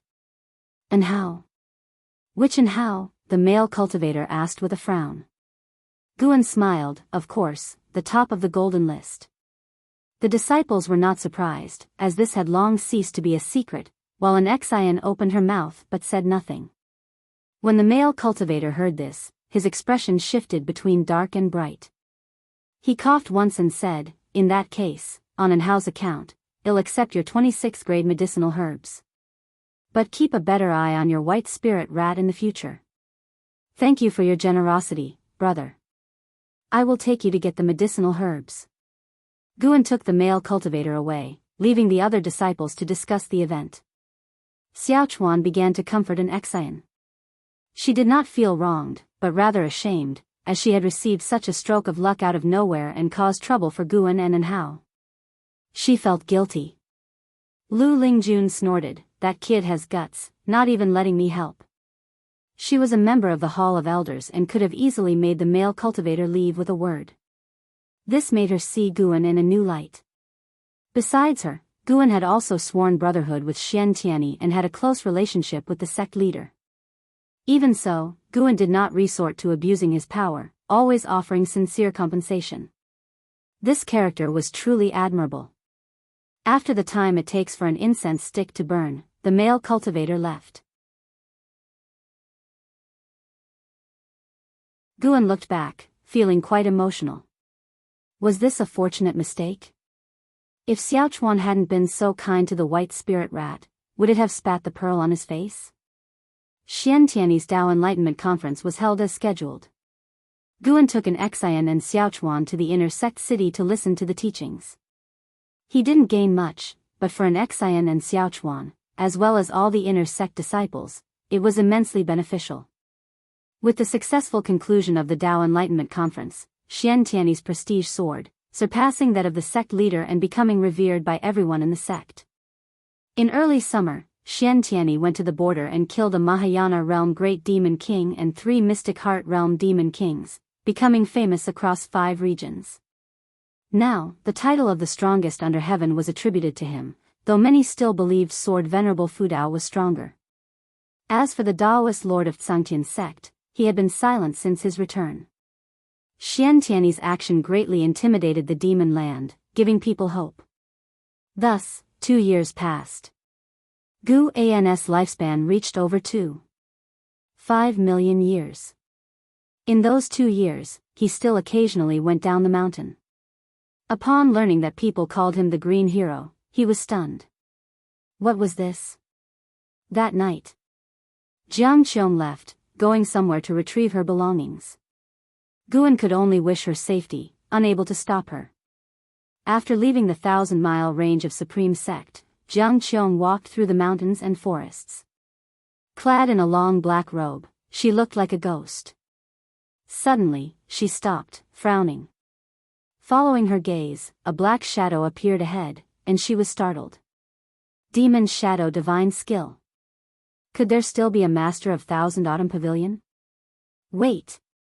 Near Supreme Sect, a great cultivator who knew Demon Shadow Divine Skill. Jianghu immediately readied her magic artifact, poised for action. If I wanted to kill you, do you think you could resist? A cold and hoarse voice came from the mysterious shadow ahead.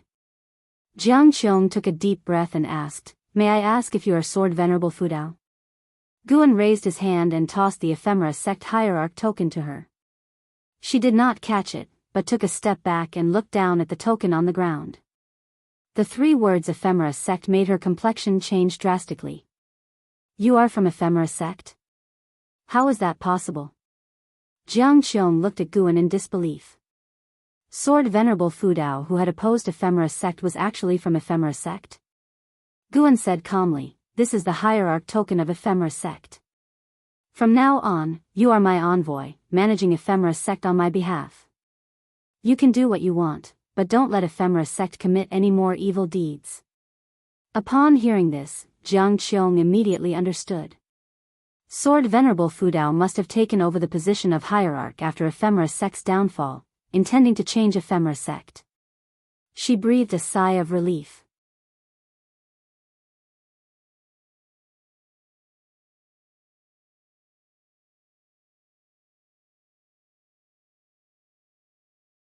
Chapter 175 Su Han's Envy, Demon Ancestors Resurrection. Jianghu returned home but stayed only for 1 night before leaving. Guan could sense her renewed fighting spirit, much like when she first restored her physical body, full of vigor. Guan also had high hopes for her future. If she could lead the remaining followers of the ephemera sect onto a righteous path, it would be a meritorious deed. Although the ghost mother of ephemera was using Su Han, they merely desired to return to their homeland. Meanwhile, Su Han needed someone to protect him. Both sides were using each other, and who would have the last laugh depended on their own abilities. Everyone had their own life journey. Even those closest to Guan, Yilan, Zhenqin, and Leah, were living their own lives of immortal cultivation, only occasionally visiting Guan for a chat. After Jianghu left, Gu An's life continued as usual. Even though he had reached the 9th layer of the wandering immortal realm, he did not find planting flowers and herbs tedious, as he had higher goals to pursue. Since the medicinal herbs had to be picked personally to gain lifespan, Guan rarely used his clone technique. As for receiving guests and handling matters, he was too lazy to use his clones. Throughout the year, the instances requiring another persona to handle were few and far between. Such occasions added variety to his tranquil life, which he naturally enjoyed experiencing firsthand. Every day held fascination for Guan Tianwei, Heavenly Palace Mountain. Heavenly Palace Mountain was nestled among vast mountains, with a massive palace sitting at the peak. A stone staircase extended from the foot of the mountain to the summit, unobstructed by trees, thus the palace was referred to as the Heavenly Palace, and ascending the mountain was lauded as reaching the heavens. On the ascending heaven steps of Heavenly Palace Mountain, Su Han approached with a bone sword in his hand. His black robe fluttered, and his long hair danced in the wind. He looked up at the figure on the mountaintop, a look of unwillingness on his face. The person standing at the summit was Hao. Hao wore a gold-trimmed white robe, with a dragon crown on his head. His wrist guards, belt, and boots were all exquisitely ornate and gleamed with brilliance. He looked down on Su Han from the mountain top, a smirk of arrogance and pride playing on his lips. Hateful heaven divine sword? That's all? I heard you can devour others' spiritual power, but even though you take shortcuts, your cultivation growth is slower than mine? Hao's voice resounded under the vast sky, full of heroism. Su Han looked up at Hao, not angry, but with a complex expression in his eyes. At that moment, several figures appeared in the woods at the base of the mountain. They moved like specters, quickly positioning themselves behind Su Han.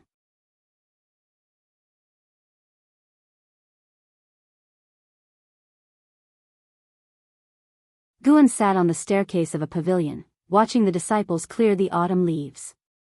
The third Medicine Valley was vast and its scenery magnificent, making him feel content. The weather was pleasant, the wind was gentle, everything seemed wonderful. The only blemish was a strong surge of demon energy gathering in the north. Guan used his divine sense, at the wandering immortal realm, to see endless demons surrounding a mountain. The mountain appeared as if it had been sliced by the heavenly sword, its top flat, with an altar standing on it. The area around the altar was filled with great demons, the lowest of which were at the mystic heart realm, and one had even reached the nirvana realm. Guan speculated that the one of the nirvana realm must be the demon emperor. A stronger demon energy than the nirvana realm was amassing within the altar. Demon energy pervaded the lands and skies, and the clouds above churned. Occasionally a meteor would fall, resembling an apocalyptic scene. Moreover, Guan sensed the presence of great cultivators around the demons. Some of these cultivators also had the aura of the nirvana realm. Evidently, these cultivators were from the Seven Stars spirit realm, and they were waiting for the resurrection of the demon ancestor. Neither human nor demon, what an interesting world. Guan laughed softly, his tone mocking. He retracted his divine sense and then took out the Daoist Zunshan's writings to peruse. He had no intention of prematurely stopping the demonic calamity. He planned to act unexpectedly against the Seven Stars spirit realm, and now was not the right time. The sun set and the moon rose. An Xian arrived at the staircase, asking, "Master, why are you sitting here?" Guan looked at her, smiling, enjoying the moonlight. "How about you? How has your cultivation been lately?" After merging with the water spirit pearl, Anzin's maximum lifespan hadn't changed. Treasures of extraordinary rarity in this world couldn't easily alter one's lifespan limits, but he could feel that Anzin's energy absorption speed had greatly improved. An Xian smiled sweetly and said, "Pretty good, thanks to you, Master. I promise to cultivate herbs well to make up for your loss. A 6th-grade herb is priceless, it might take you a lifetime to make up for it." "No problem. As long as you don't mind, Master, I'm happy to stay in the Medicine Valley for a lifetime." Unlike Hao, who sought justice in the world of immortal cultivation, an Xian, aware of her mediocre talents, only cared about this Medicine Valley. There were hundreds of disciples in the valley, so life was not dull. Occasionally, she would visit the outer gate city. She had no worries and enjoyed these days greatly. Seeing Anzin's bright smile, Guan couldn't help but smile too. "Then I will provide for her for a lifetime." Guan treated his disciples well, not for any return. Could these disciples surpass him in power? He simply enjoyed creating good relationships.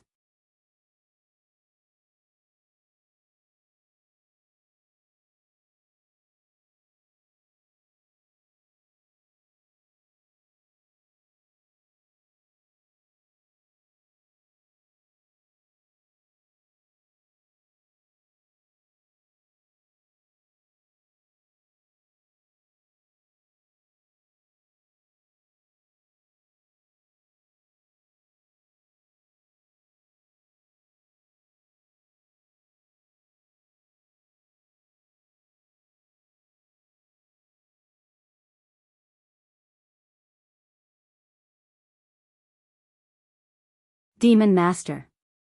Guan recognized the existence of the Demon Master, a peerless great demon second only to the Demon Emperor in the Demon Land.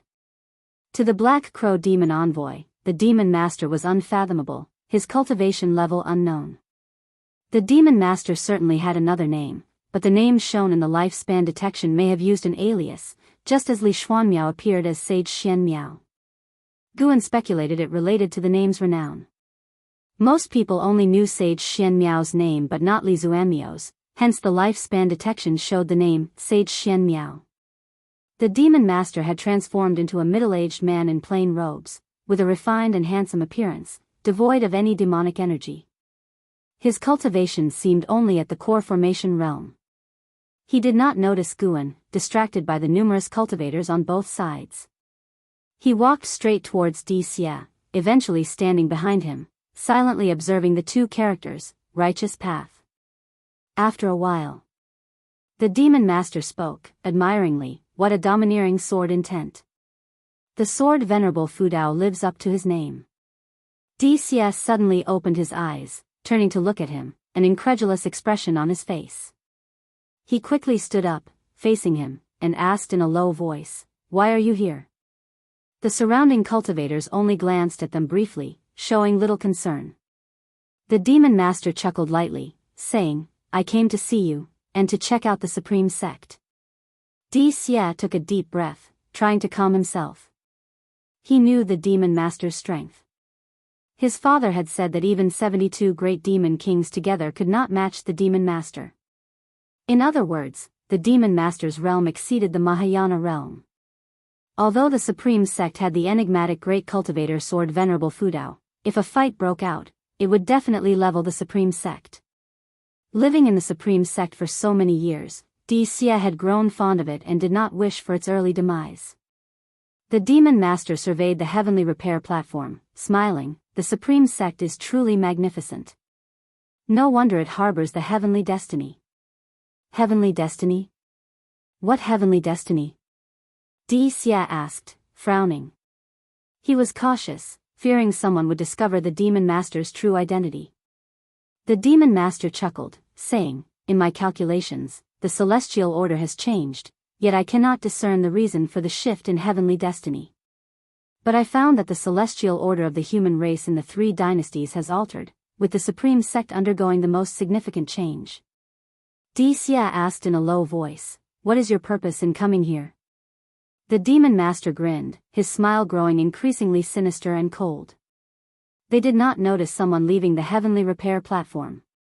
Guan arrived in an alley, then instantly appeared in the Mystic Heaven Cave mansion in the North Sea mountain range.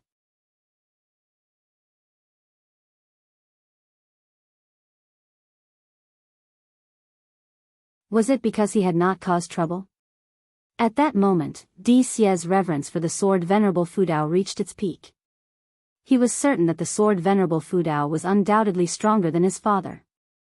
Without showing himself, being able to kill the Demon Master instantly was beyond his father's ability. Xian Quan stepped forward, grabbing the handle of the heaven-cutting axe, trying to lift it. His face changed dramatically.